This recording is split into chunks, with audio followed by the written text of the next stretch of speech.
आओ किस्सा तुम्हें सुनाऊं एक आबाद वीराने का, राजाओं और सुल्तानों के एक सपने सुहाने का। सपने में फरिश्ते रहते हैं पर खून के दरिया बहते हैं। यहाँ आशिक भी हैं, योद्धा भी। इस शहर को दिल्ली कहते हैं। अब अगर मैं ये कहूँ कि मेरे को बताओ ये किसने इन्वेंट किया, उस बंदे का नाम क्या था, कौन से ईयर में इन्वेंट हुआ, मैं कह रहा हूँ क्या फर्क पड़ता है। पहले आप जर्नी समझ लीजिए। आपको बंदों के नाम हम बाद में याद करवा देंगे, पर्ची डाल के बना के आपकी जेब में डाल देंगे। मेरे गूगल बाबा है ना, मेरी बेटी ने मुझे बोला कि बाबा मुझे जो है ये बताओ, ये जो आप कलर होते हैं ना, पुराने जमाने में कलर कैसे होते थे। और फिर मैंने अपनी बेटी को दिखाया, मैंने कहा ध्यान से बैठ के ना भगवान कृष्ण की पेंटिंग देखती रहे, थोड़ी देर देखी। मैंने कहा बाहर आके देख, बाहर वाली दोनों में फर्क क्या था, बाहर वाली नीली है, अंदर वाली सामनी है। और भगवान कृष्ण को सारे शास्त्रों में श्याम सुंदर कहा गया। करेक्ट। वो सामने वो नीले नहीं है, लेकिन पेंट हमेशा नीले किए जाते हैं। और वो नीले क्यों पेंट होते हैं? वो जो उन्होंने 40 दिन तक पाठ किया था उसे ही हनुमान चालीसा कहा जाता है। बाय द वे वो तुलसीदास जी ने अकबर की जेल में बनाई थी हनुमान। उसके बाद से स्टार्ट हुआ है वही हनुमान चालीसा। वही सेम पोएम जो उन्होंने लिखी। आओ किस्सा तुम्हें सुनाए एक आबाद वीराने का। राजाओं और सुल्तानों के एक सपने सुहाने का। सपनों में फरिश्ते रहते हैं और खून के दरिया बहते हैं। यहाँ आशिक भी हैं, योद्धा भी। इस शहर को दिल्ली कहते हैं। तो दिल्ली में आपका स्वागत है विक्रमजीत जी। क्या ये कविता सुनी है? मुझे आपके चेहरे से लगा कि आप मुझे हाँ मतलब मुझे हैरानी है कि आपको अभी तक ये याद है। और क्योंकि इस कविता ने कुछ बहुत इंटरेस्टिंग किया था। मुझे बहुत अच्छी तरह से ध्यान है, आई एम अहमदाबाद की स्टेज पे जी। मुझे जो टाइम एलोकेटेड था, मैंने उस टाइम में जो भी अपना बोलना था बोल दिया। और उसके बाद अचानक से मेरे मॉनिटर पे मुझे नजर आ रहा है कि अभी कुछ टाइम बाकी है, 4 मिनट बचे हुए हैं। ठीक है, ये होना तो नहीं चाहिए था, बट अगर हो गया तो शायद मैं जल्दी बोल गया हूँ या जो भी वजह हुई है। तो चलो कविता पाठ कर देते, अब खड़े हैं 4 मिनट बर्बाद क्यों करने। तो एक छोटी सी कविता पढ़ दी। और उस कविता के बाद जो प्यार मिला लोगों ने आके जो मुझे बोला, और हैरानी है कि 4-5 साल के बाद भी मुझे कुछ प्रिंसिपल्स ऐसे मिले जिन्होंने कहा कि हम ना माइंड मिंगल के उस इवेंट में गए थे, हमने तुमको सुना था, तुमने कविता पढ़ी थी दिल्ली की। 5 साल हो गए हैं इसको। और वो पूरे दिन का इवेंट था, दर्जनों लोगों से आप मिले होंगे। जो 6-7 हस्तियां स्टेज पर थी वो अपने आप में इतनी बड़ी तोप थी। मैं तो 5 मिनट के लिए गया था, आधे घंटे के लिए जो बोले थे आप उनकी बात नहीं कर रहे हो, और मेरी वो 4 मिनट की कविता आपको याद है। तो पावर ऑफ पोएट्री ना, है ना। अब यही बात अगर शायद पोएट्री में नहीं होती और किसी और लहजे में बता दी गई होती तो शायद भूल जाते। अरे लहजे में क्या, पूरी 7वीं क्लास का हिस्ट्री का करिकुलम ही वही है जो मैं 4-5 मिनट में एक दिल्ली की कहानी सुना रहा हूँ। हम सल्तनत पूरी हिस्ट्री पढ़ा रहे हैं और बच्चों को उससे डर लगने लग जाता है हिस्ट्री से। सो फर्क आपके सामने है। बिल्कुल बिल्कुल। तो ये कब लिखी थी, इसके बारे में थोड़ा सा बताओ ना। कविता को लिखने में 1 साल लग गया था। क्योंकि जो रिसर्च इसके लिए चाहिए थी, जो इन्फॉर्मेशन मुझे चाहिए थी, वो आराम से मिल नहीं रही थी। फिर वो तुकबंदी करना। और सबसे खास बात, ये कविता जो है ये दिल्ली की कहानी है। ये कविता है जब दिल्ली के अंदर ऐसा माना जाता है कभी पांडव आए थे, पांडवों ने राज किया, हालांकि उसके ऊपर भी काफी डिबेट चल रही है। फिर उसके बाद तोमर और चौहान आए। तो मेरी कविता यहाँ तक पूरी हिंदी में है। हिंदी में भी, हिंदी जो आजकल हिंदुस्तानी चल रही है उसकी बजाय मैंने उसमें संस्कृताइज्ड वर्ड्स ज्यादा यूज किए। और जैसे ही कुतुबुद्दीन ऐबक मोहम्मद गौरी की आमद होती है, वहां से फारसी के भारी भारी अल्फाज आ जाते हैं, जो कि हिंदुस्तानी का जो फारसी की तरफ जो झुकाव है वो वाले वर्ड्स उसमें आ जाते हैं। और करते करते जैसे जैसे मैं मुगलों तक आता हूँ, ये वाला पार्ट सुनाओ फारसी याद है। सो तुगलक तो खैर बहुत बाद में जाके आता, मैं शुरू से ही वो करता हूँ। तो आओ किस्सा तुम्हें सुनाऊं एक आबाद वीराने का, राजाओं और सुल्तानों के एक सपने सुहाने का। सपने में फरिश्ते रहते हैं पर खून के दरिया बहते हैं। यहाँ आशिक भी हैं, योद्धा भी। शहर को दिल्ली कहते हैं। सूफी संत फकीरों की ये धरती, गुरुओं पीरों की, शायरों और अमीरों की, दिल्ली रही है वीरों की। यमुना जी के तट पर जब पहुंचे थे पांडु पुत्र वो। तो क्या यहाँ पर अब जितनी मैं हिंदी डाल सकता हूँ मैंने डाली। पांडु पुत्र। यमुना जी के तट पर पहुंचे थे पांडु पुत्र वो, तो खांडव प्रस्थ के जंगल में इंद्रपुरी बनाई थी, जहां बैठ के शासन करते थे और न्याय के डंके बजते थे। वैभव विलास और माया की जहां रोशनी बस छाई थी। हो गया वो शहर इंद्रप्रस्थ, हो गया वो शहर इंद्रप्रस्थ। धरती की गोद में सो रहा, खून से लथपथ अरावली भी कुरुक्षेत्र तक रो रहा कि महाभारत के युद्ध ने तो अब काया ही पलट दी है। दूध सी श्वेत यमुना भी लाल रंग में रंग दी है। कि हजारों बरस भी गुजर गए और शहर पांडु के उजड़ गए, तो राजपूत एक बड़ा हुआ, दिल्ली में आकर खड़ा हुआ। वीर भोज का पुत्र था और तोमर वंश का सूत्र था। अनंगपाल था नाम रखा और ढिल्लिका में आ रुका। सूरज कुंड बनाया था और अनंग ताल खुदवाया था। फिर लालकोट की दीवारों में मेहरौली बसाया था। लौह स्तंभ जो पुरखों का था लेकर दिल्ली आए थे। मंदिरों के प्रांगण में नए ध्वज झुलाए थे। 19 वंशज तोमर भये, 400 वर्ष तक राज किया। फिर एक बलवान योद्धा को अजमेर से दिल्ली बुला लिया। एक शूरवीर महान था, राजपूतों की शान था, इस भारत का अभिमान था। वो पृथ्वीराज चौहान था कि पृथ्वीराज ने दिल्ली आकर काया ही पलट दी थी, मेहरौली की दीवारों में नई ताकत ही भर दी थी। जोड़ के पत्थर पत्थर उसने लाल कोट को बड़ा किया, फिर राय पिथौरा किला बना के ध्वज अपना जो फहरा दिया। कि चर्चा दिल्ली का बुजुर्ग खुरासान तक होने लगा, तो घोर मोहम्मद दिल्ली का सपना दिल में पिरोने लगा। और सपना पूरा करने को वो चलकर दिल्ली आया था, वार पे वार किए तो पृथ्वी को हराया था। युद्ध समाप्त हुआ, युग समाप्त हुआ, वक्त बदला, तारीख बदली, हिंदुस्तान की तकदीर बदली, बदला केसरी निशान भारत का, बदल के परचम सब्ज हुआ, और मजहब फारस की गलियों से हिंदुस्तान की नब्ज हुआ।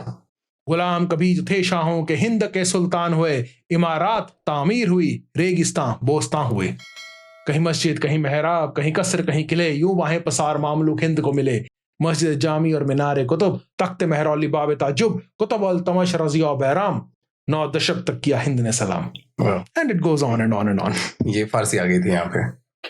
Very nice. तो रही हिंदुस्तानी, लेकिन आप फारसी के अल्फाज आ गए थे कुछ। इससे ना मुझे अभी मुगल की बात करी आपने, मुझे याद है मैंने भी कुछ टाइम पहले एक रील देखी जी। अब सोशल मीडिया के जमाने में ये तो आप देख ही रहे हो कि जैसे बहुत सारे एक्सपर्ट्स आ गए हैं हर चीज को लेकर के। तो लेट्स से आप बोलोगे कि एक बोलेगा कि रोटी खाना बहुत जरूरी है, तो दूसरा बोलेगा रोटी जहर है ना। मतलब सब मिलेंगे, सारे फैक्ट्स मिलेंगे, ये डायलॉग एक्चुअली हर चीज सारे फैक्ट्स मिलेंगे। तो कोई बोलेगा कि सबसे पहले फल खाने चाहिए मॉर्निंग में, तो दूसरा आपको ये भी डेफिनेटली मिल जाएगा, बोलेगा फल बिल्कुल नहीं खाने चाहिए मॉर्निंग में।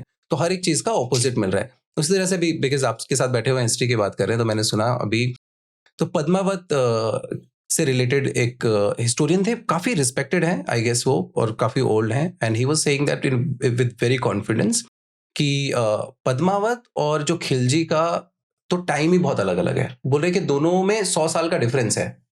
तो जो मूवी में बना है वो सिर्फ एक कहानी है एंटरटेनमेंट के लिए, उसका रियलिटी से कोई लेना देना नहीं है।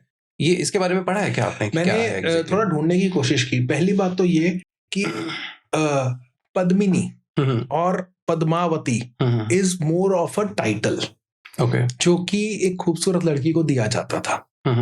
ये पॉसिबिलिटी है कि कोई बच्चा बहुत खूबसूरत पैदा हुआ हो तो उसका नाम बचपन में पद्मावती रख दिया गया हो, कोई बड़ी बात नहीं है। बट नॉर्मली पद्मिनी या पद्मावती जो है वो एज ए टाइटल के तरीके से बहुत यूज किया गया है इंडिया में कि ये तो पद्मिनी है, तो पद्मावती है, ये इतनी खूबसूरत है। तो लेकिन अगर बच्चे का भी नाम है, तो अब इस नाम की बहुत सारी लड़कियां हुई हैं, और इस टाइटल की तो और कहीं ज्यादा रानियां हुई हैं। नॉर्मली ये शादी के बाद टाइटल दिया जाता था। राजपूताना में, जो कि राजस्थान मध्य प्रदेश में पूरे में फैला हुआ है, हर इलाके में। अब एग्जैक्टली वो स्टोरी कौन से वाले की थी, किसके साथ जोड़ दी गई, क्योंकि हमारे पास उतने स्ट्रॉन्ग रिटन एविडेंस, कोर्ट के रिकॉर्ड्स और हिस्टोरियन के उस टाइम के रिकॉर्ड्स हमें एक्यूरेट नहीं मिल पा रहे हैं, जिसकी वजह से सारा कंफ्यूजन क्रिएट हो रहा है। तो जो लोग कह रहे हैं कि नहीं वो तो हुई ही नहीं, वो ये कह रहे हैं कि हम इन रिकॉर्ड्स को सच मानेंगे, ऐसा कुछ तो मिला नहीं है। जो कह रहे हैं ये हुआ है, वो कुछ डॉक्यूमेंट्स निकाल रहे हैं, कम से कम ये कहीं पे हमें रेफरेंस मिल रहा है, हमें इसको भी सच मानना है। अब ये पहले यहाँ पर अब डिबेट हिस्ट्री की नहीं है, यहाँ डिबेट है हिस्टोरियोग्राफी की। Historiography is the study of records of history. तो आपको पहले वो रिकॉर्ड्स पे डिसाइड करना है कि आप इसको सच मानेंगे कि इसको सच मानेंगे। लिखा मिल रहा है, लेकिन वो किस तरह का लिखा मिल रहा है, वहां डिबेट है। उसमें वहां जाके कंफ्यूजन शुरू होता है। That's a matter of research.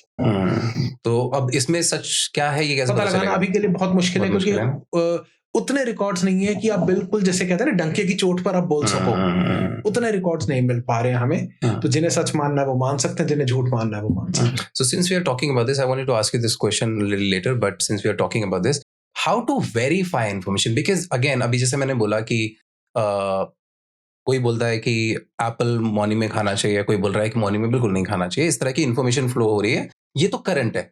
तो still it is easier for me that I can verify for myself or ask doctor or whatever, right? But when it comes to history, तो मेरी लाइफ में तो हुआ ही नहीं है वो। सबसे बड़ी बात ये है, जो मैंने देख लिया तो मैं मान लूंगा। लेट्स से नोटबंदी हुई तो मुझे पता है, तो मुझे एग्जैक्टली पता है क्या क्या हुआ, कैसे हुआ। तो आई अंडरस्टैंड दैट कि क्या इश्यूज रहे होंगे, चाहे मुझे फेस हुए नहीं हुए, मैंने देखे होंगे दूसरों को फेस हुए, तो आई अंडरस्टैंड दोज। बट जो मेरे सामने हुआ ही नहीं है, वो सिर्फ मैं पढ़ रहा हूँ, और पढ़ना वो लिख दिया किसी ने। आपने पता अभी अपने सवाल का जवाब दे दिया। आपने कहा नोटबंदी हुई, मुझे अपना पता है या मुझे किसी और का पता है, मैं उसका पढ़ रहा हूँ। पृथ्वीराज चौहान को तराई के युद्ध में पकड़ा गया। बहुत सारे लोग ये कहते हैं कि उनको गिरफ्तार करके वो अफगानिस्तान ले गया। ये बात लिखी है चंद बरदई ने। तो अब पूरी दुनिया पृथ्वीराज रासो का ढिंडोरा पीटने को तैयार है। बेसिकली पूरी दुनिया नहीं, लेकिन एक बहुत बड़ी कम्युनिटी जिसने उसको इतना पॉपुलर कर दिया कि उस पर मूवी तक बन गई। तो ये जो ग्रुप ऑफ पीपल हैं जिन्होंने कहा पृथ्वीराज रासो में लिखा है कि उनको पकड़ कर ले गए थे, फिर अंधा कर दिया, फिर वो 4 बांस 24 गज अंगुल अष्टप्रमाणता ऊपर सुल्तान अहमद चूको चौहान, ये लिखा गया है जी। तो मैं उनसे गुजारिश करूंगा पृथ्वीराज रासो पढ़िए, और अगर आप पढ़ना चाहते हैं तो संस्कृत में पढ़िए, ना कि हिंदी अनुवाद, बिकॉज ट्रांसलेशन में सारी प्रॉब्लम स्टार्ट हो जाती है। अगर आपको संस्कृत नहीं आती है तो फिर शोर मत मचाइए, किसी संस्कृत विद्वान से बोलिए जिसने एक्चुअल मैन्युस्क्रिप्ट पढ़ी हो। क्योंकि जब आप मैन्युस्क्रिप्ट पढ़ते हैं तो आप देखते हैं पृथ्वीराज रासो की, पृथ्वीराज रासो जो है वो एक सिंगल मैन्युस्क्रिप्ट हमें जो मिली है, जो सबसे एक्यूरेट मैन्युस्क्रिप्ट मिली है, वो पृथ्वीराज की डेथ के 300 साल बाद की है। और उसके अंदर पृथ्वीराज का नाम 2 बार चेंज हो रहा है।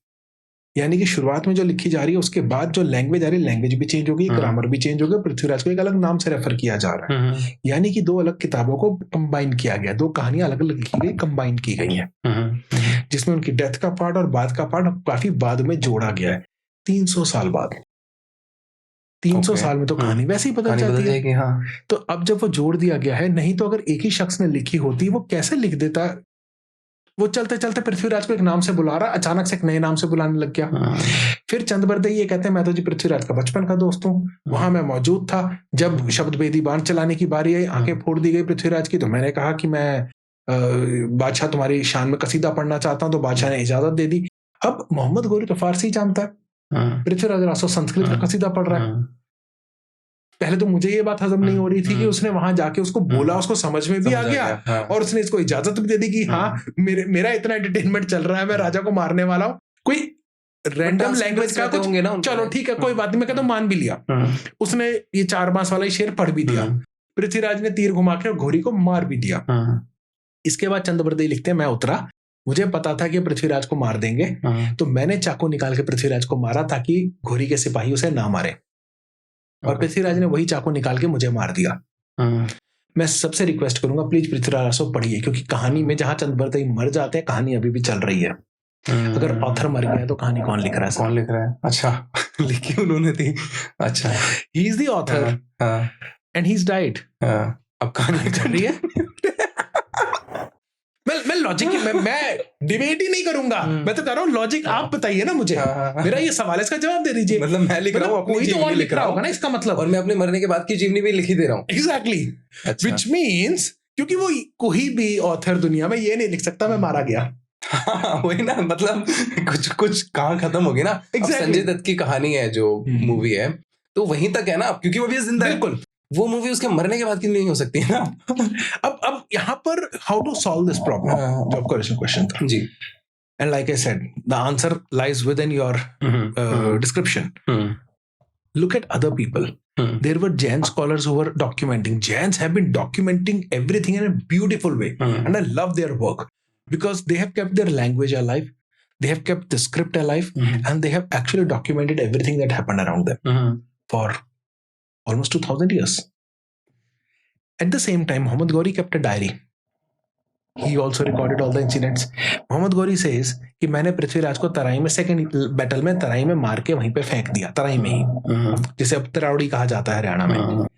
There are 2 different Jain scholars who also write Prithviraj in the second battle died in Tarai, and then he was cremated over there, and then Qutbuddin Aibak was sent, और पृथ्वीराज के ही बेटे को राजा अपॉइंट कर दिया था उसने, जिसके ऊपर भारद्वाज जो राजपुरोहित थे उन्होंने मना कर दिया था कि हम तिलक नहीं करेंगे। तो उनको अपना पद त्यागना पड़ा था, जहां से उनका नाम त्यागी पड़ गया। तो वो एक अलग कहानी चलती है। बट आता है कि चाहे पृथ्वीराज रासो कह रही है 3 लड़ाइयां हुई तराई में और फिर पृथ्वीराज को पकड़ के ले गए, और बाकी के जितने और ऑथर्स हैं वो सब ये कह रहे हैं जो कंटेम्परेरी हैं कि उनको वहां पे मार दिया गया और उसके बाद उनके बेटे को राजा बनाया गया, जो कि हमें भी पता है, जो बाकी अजमेर की हिस्ट्री में भी आ जाता है। तो आप किसी एक किताब को फॉलो ना करें, आप मल्टीपल बुक्स पढ़ें और फिर खुद कंक्लूड करना पड़ेगा। फिर कंक्लूड करें, because history although when you say history in Hindi it is इतिहास, Hence iti means hence it happened. Itihas, that's how it happened. Okay. But actually में ऐसा होता नहीं है. History is nothing but an interpretation. Correct. History is something that so whatever we are doing right now, the moment you step out of this room, you will be narrating this entire incident कि हम अंदर गए, हमने ना ये बात की. तो आप अगर अपने किसी कोलीग से बात करेंगे, अपने कुछ बताएंगे. यही अगर आप 3 दिन के बाद अपने उसी कोलीग से बात करें कि लैंग्वेज चेंज हो चाहिए. जब आप ही की लैंग्वेज फर्स्ट पर्सन की चेंज हो सकती है. हाँ, यही मैं इसी वजह से मैं पूछ रहा हूँ, बिकॉज़ एक एक्सपेरिमेंट भी है ना वो टीम. हाँ, वो कर रहे हैं चाइनीज विस्पर. हाँ, बिल्कुल. तो वो चेंज होती ही होती है. तो बिल्कुल चेंज हो जाती है वो. मतलब वो तो लाफेबल, मतलब देख के हंसी आती है. उसको लगता है कि कितना कैसे चेंज कर दिया. और मैं अपनी बहुत सारी क्लासेस में करवा चुका हूँ, कॉलेजेस में, स्कूल्स में. तो वो यही समझाने के लिए, मैं जब इंडियन आर्ट हिस्ट्री या लिटरेरी हेरिटेज पढ़ाता हूँ तो मैं बच्चों को यही कहता हूँ, मैंने कहा पहले तो अब ये देख लो, इससे तो ये प्रूव हो जाता है कि ये कहानी एक जगह टिक नहीं सकती है. और क्योंकि इंडिया का ओरल ट्रेडिशन है, तो जब वो अगर वो मीटर में है, अगर वो पोइट्री में है, तो वो फिर भी बच सकती है, क्योंकि सेम ही रहती है पोइट्री. क्योंकि पोइट्री में आपका जहाँ बैलेंस आउट हो आपको समझ आ सकता है ना कुछ गड़बड़ हो. लेकिन पोइट्री में भी गड़बड़ कैसे होती है, आपने कहीं पे कुछ नंबर मेंशन किए, आपने कहीं पे कुछ फैक्ट्स मेंशन किए, आपने उसको ग्लोरीफाई करना है, तो हो सकता है 2 शेर और ऐड कर दिया. महाभारत का यही हुआ है. जो ओरिजिनल कहानी जया है वो 6000 श्लोकों की है, विजया 12000 श्लोकों की बन गई, भारत 24000 श्लोकों की बन गई, महाभारत 96000 श्लोकों की है. तो एक्चुअली 96000 श्लोकों में जो ओरिजिनल कहानी है वो 6000 श्लोक की है.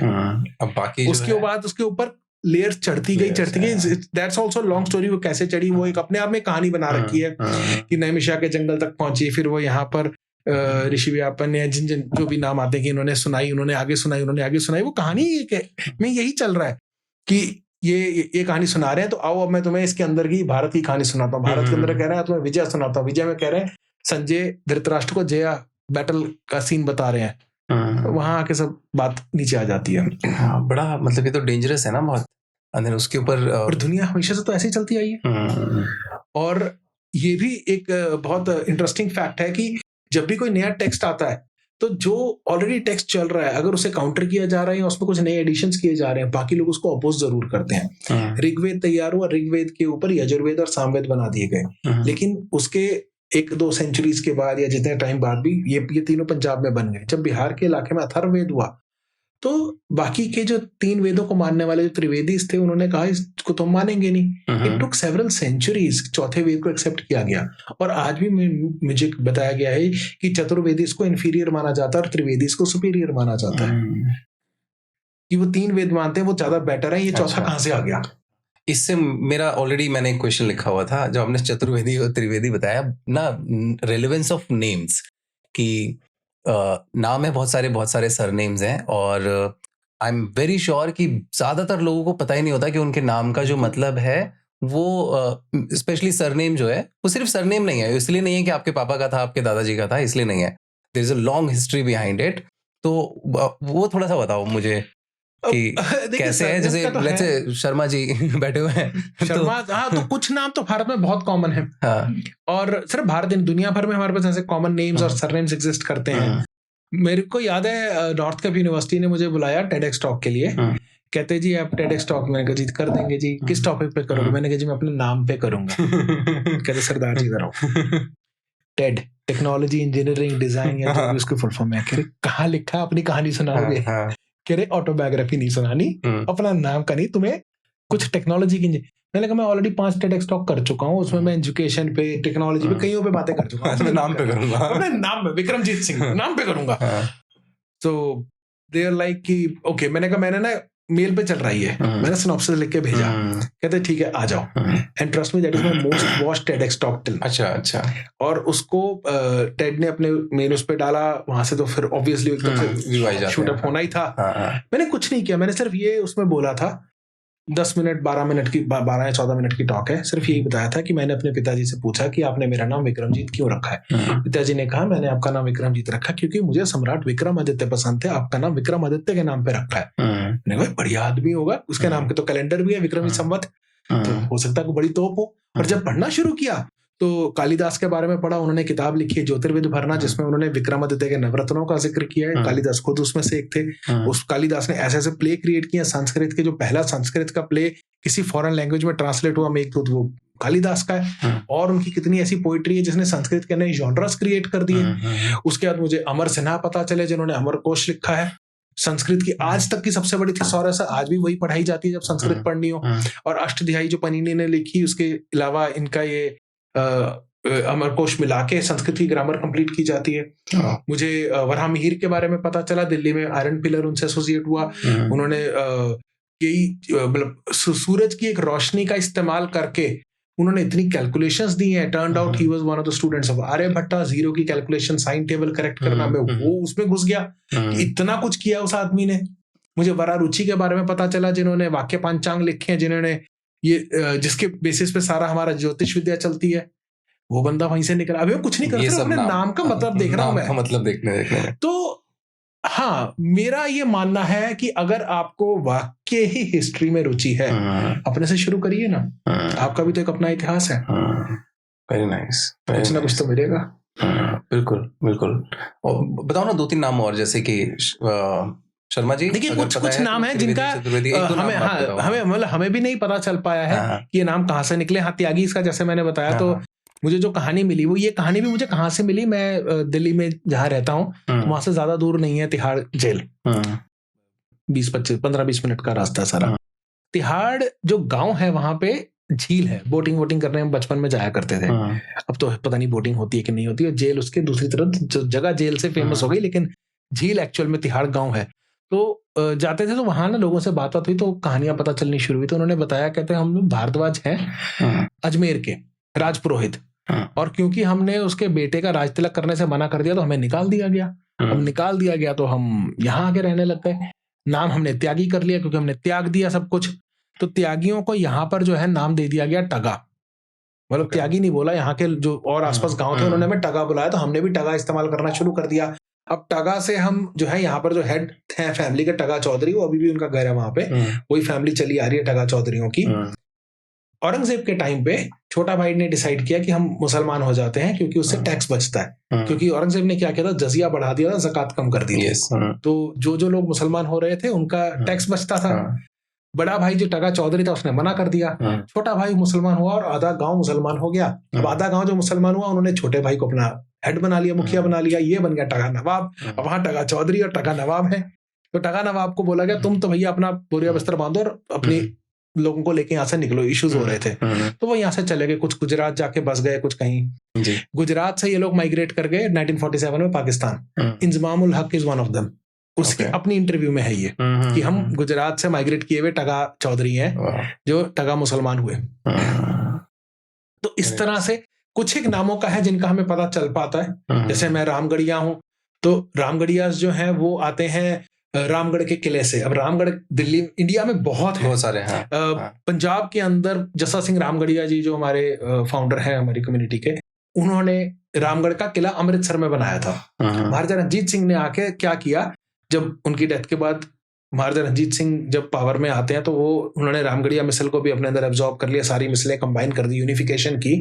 तो जो रामगढ़ का किला था वो थोड़ा सा खराब हालत में था, तो उन्होंने वो सारा किला हटा के वहां पे नया किला बनाया और उसका नाम रखा गोविंदगढ़ का किला। तो अभी जो अमृतसर का गोविंदगढ़ फोर्ट है, उसके आसपास या कहीं, मतलब एग्जैक्ट लोकेशन भी नहीं हमें मिल पा रही है कि कहीं एक रामगढ़ का किला हुआ करता था, जहां से हम लोगों का नाम रामगढ़िया पड़ा।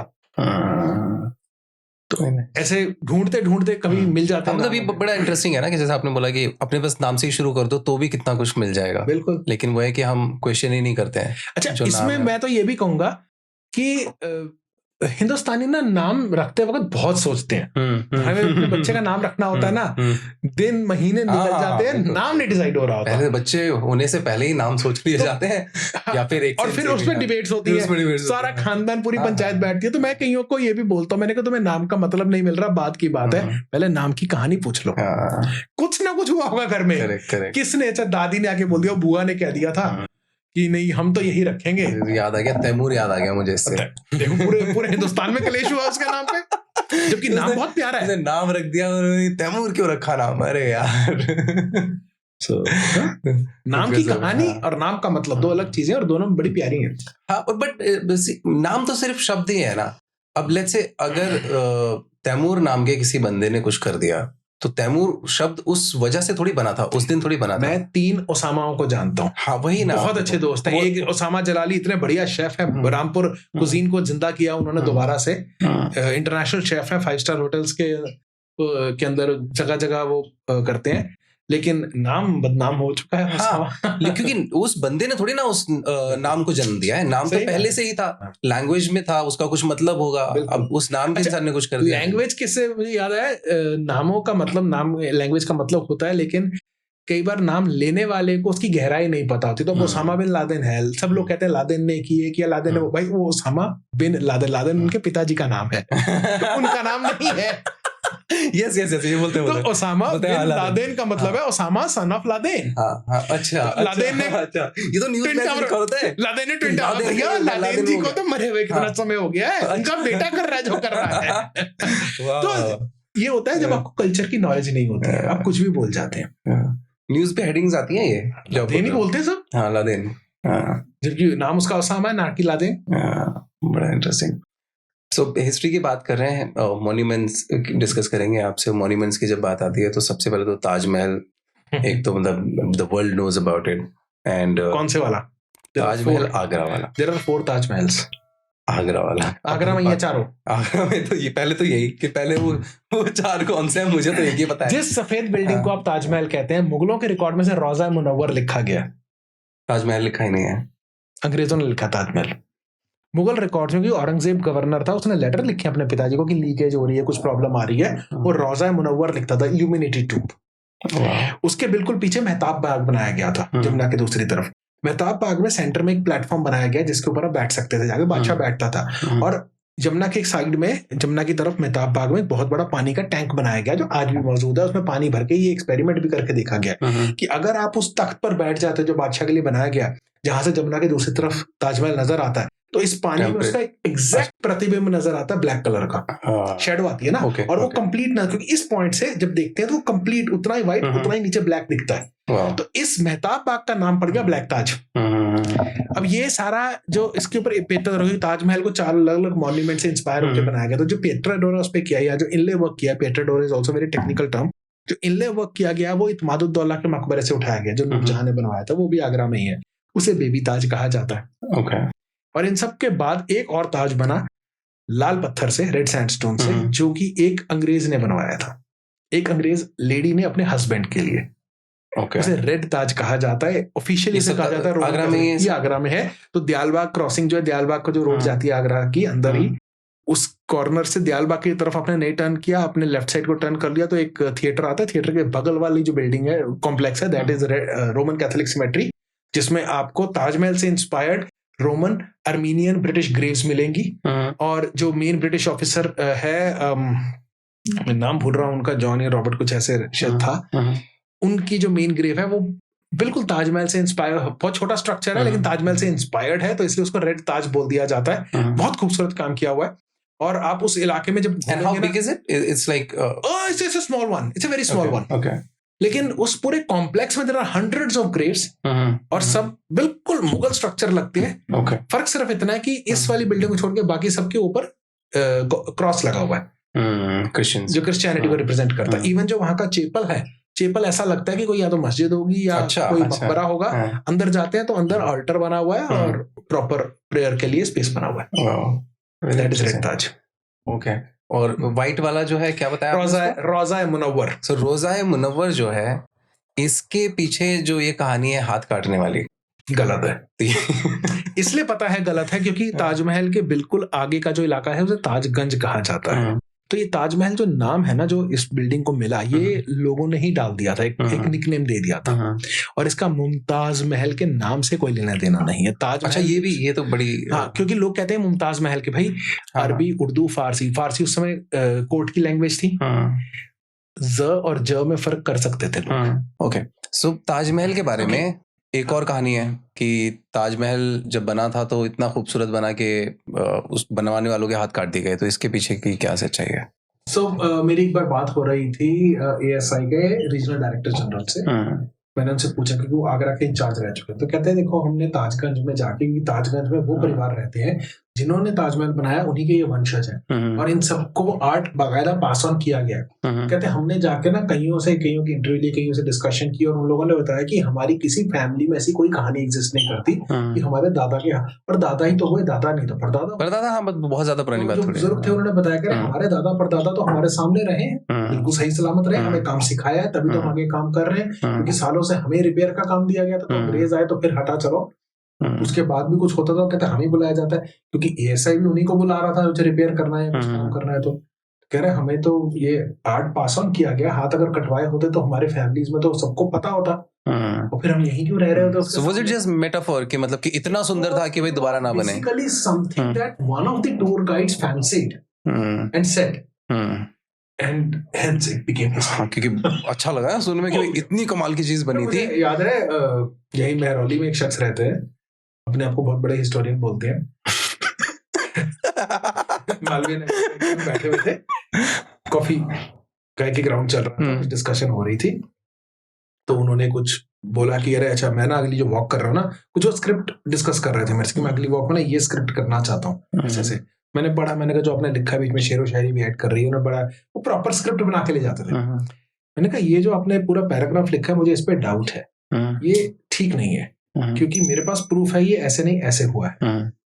And he was like Vikram भाई अब हम हिस्टोरियन हैं, हम जो कह देते हैं वो हिस्ट्री बन जाती है। ओ ऐसे बनती है हिस्ट्री। मैं किताबों में पढ़ रहा हूँ, मुझे तो बस बोलना है, मुझे पढ़ना थोड़ी है। अफसोस कि दिल्ली में हर कोई ये कर रहा है, हिंदुस्तान में हर कोई ये कर रहा है, और दुनिया भर में यही हो रहा है। कोई भी आके कुछ भी अपनी हिस्ट्री बना दे रहे हैं, सोचते हैं, लॉजिक भी नहीं लगाते। आपने कहाँ से पढ़ी हिस्ट्री? आपका ओके, पहले तो ये सवाल ही गलत हो जाता है कि आपने हिस्ट्री कहाँ से पढ़ी, क्योंकि हिस्ट्री अपने आप में एक जेनरिक टर्म है। आई मीन मतलब फॉर्मल एजुकेशन लिया आपने? स्पेसिफिक फॉर्मल एजुकेशन हिस्ट्री में नहीं ली, हिस्ट्री में नहीं लिया। स्कूल तक पढ़ा है नॉर्मल, जैसे 10वीं तक हर कोई पढ़ता है, उसके बाद साइंस थी मेरे पास। और जब मैं स्कूल में था तो 6th-7th क्लास में कंप्यूटर का शौक इतना बढ़ गया था कि पिताजी ने कंप्यूटर सीखने डाल दिया। वो भी ऐसी जगह, ऐसे मौके में जब स्कूल्स में भी कंप्यूटर का सब्जेक्ट भी नहीं आया था। 6th क्लास में जब मैं था तब स्कूल में कंप्यूटर साइंस नहीं होता था।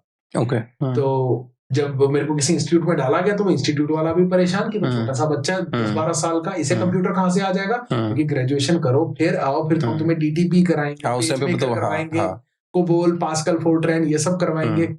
ये बच्चा कहाँ से आ गया? बट उसने मुझे बोला तुम पीछे चुपचाप बैठ जाओ, किसी को डिस्टर्ब मत करना। ठीक है, मैं हर क्लास में बैठ जाता था क्योंकि टाइम पास करना होता था। लैब में ऐसे एक्सपेरिमेंट करता रहता था, कुछ सवाल होता था लैब में पूछ सकता था, क्लास में डिस्टर्ब नहीं। अगर वो मेरे को फ्रंट रो में बैठाते, मेरे पे ध्यान देते, शायद मैं ना सीख पाता। मैं पीछे बैठा था, I was the invisible kid. सीख गया, इतना सीख गया कि पिताजी को बोला कि अब उनके पास सिखाने को कुछ नहीं बचा। तो घर पे हमारे कंप्यूटर था, पिताजी ने दे दिया कि तुम रोज 2 घंटे कर सकते हो। जब मैं 10वीं में आया तो स्कूल में कंप्यूटर का सब्जेक्ट आ गया, 9th में आ गया था, 9th तक आ गया था। कंप्यूटर में इंटरेस्ट था, कंप्यूटर साइंस ले ली। 11th-12th में इतनी ऐसी वेव चल गई, हर एक को सॉफ्टवेयर चाहिए था। सबको ये समझ में आ गया कि यहाँ पर बैठे ऐसे बस टिक करो, अटेंडेंस भी लग जाती है, यहाँ पर आपकी अकाउंट भी मैनेज हो जाता है, ये भी हो जाता है, वो भी हो जाता है। तो लोगों ने, कुछ मेरे पिताजी के दोस्त थे, उन्होंने पूछा क्या तुम हमारे लिए कुछ ऐसा, कुछ इसमें ना कुछ बनता है ऐसे प्रोग्राम सा, तुम ऐसे बना लेते हो? Talking about software. हाँ, अच्छा तो हमें बना दोगे? जी बना दूंगा। वो 1 ने लिया, 2 ने लिया, जब तक मेरी 12th खत्म हुई मैं अच्छे खासे पैसे कमा चुका था। Oh, nice. And someone spotted me, someone referred me to someone, वहां से जॉब मिल गई, काम करना शुरू कर दिया, ग्रेजुएशन की जरूरत ही नहीं पड़ी। अच्छा, राइट आफ्टर 12th तो ग्रेजुएशन नहीं की फिर? ओके, ग्रेजुएशन बहुत बाद में की, क्योंकि I clearly remember I was working as project manager in one of the top 5 companies of the world in the field of advertising, digital marketing precisely. And this one guy walks into my room and he's like, हम ना मेहनत करके यहाँ तक पहुंचे हैं, तुम boss के फेवरेट हो, इसलिए आ गए हो, इसलिए यहाँ बैठे हो। मैं एग्जैक्ट वर्ड नहीं यूज करूंगा, इसलिए यहाँ बैठे हो। वो बच्चा आईआईटी से ग्रेजुएट था। मैंने कहा एग्जैक्ट वर्ड नहीं यूज क्या है? I get it। हाँ, इसलिए 2 मिनट बंद कीजिए, बता दे जी। तो मैंने कहा ठीक है, तुम्हारे को आईआईटी में ऐसा क्या पढ़ाते हैं कि तुम मेरे जूनियर हो और मैं बिना पढ़े एक 12वीं पास बच्चा तुम्हारा बॉस बन के बैठा हूँ। ग्रेजुएशन में ऐसा क्या होता है कि पूरी दुनिया पागल है, क्योंकि मैं पिछले इतने सालों से इंटरव्यू ले रहा हूँ, मुझे तो एक ढंग का ग्रेजुएट नहीं मिला।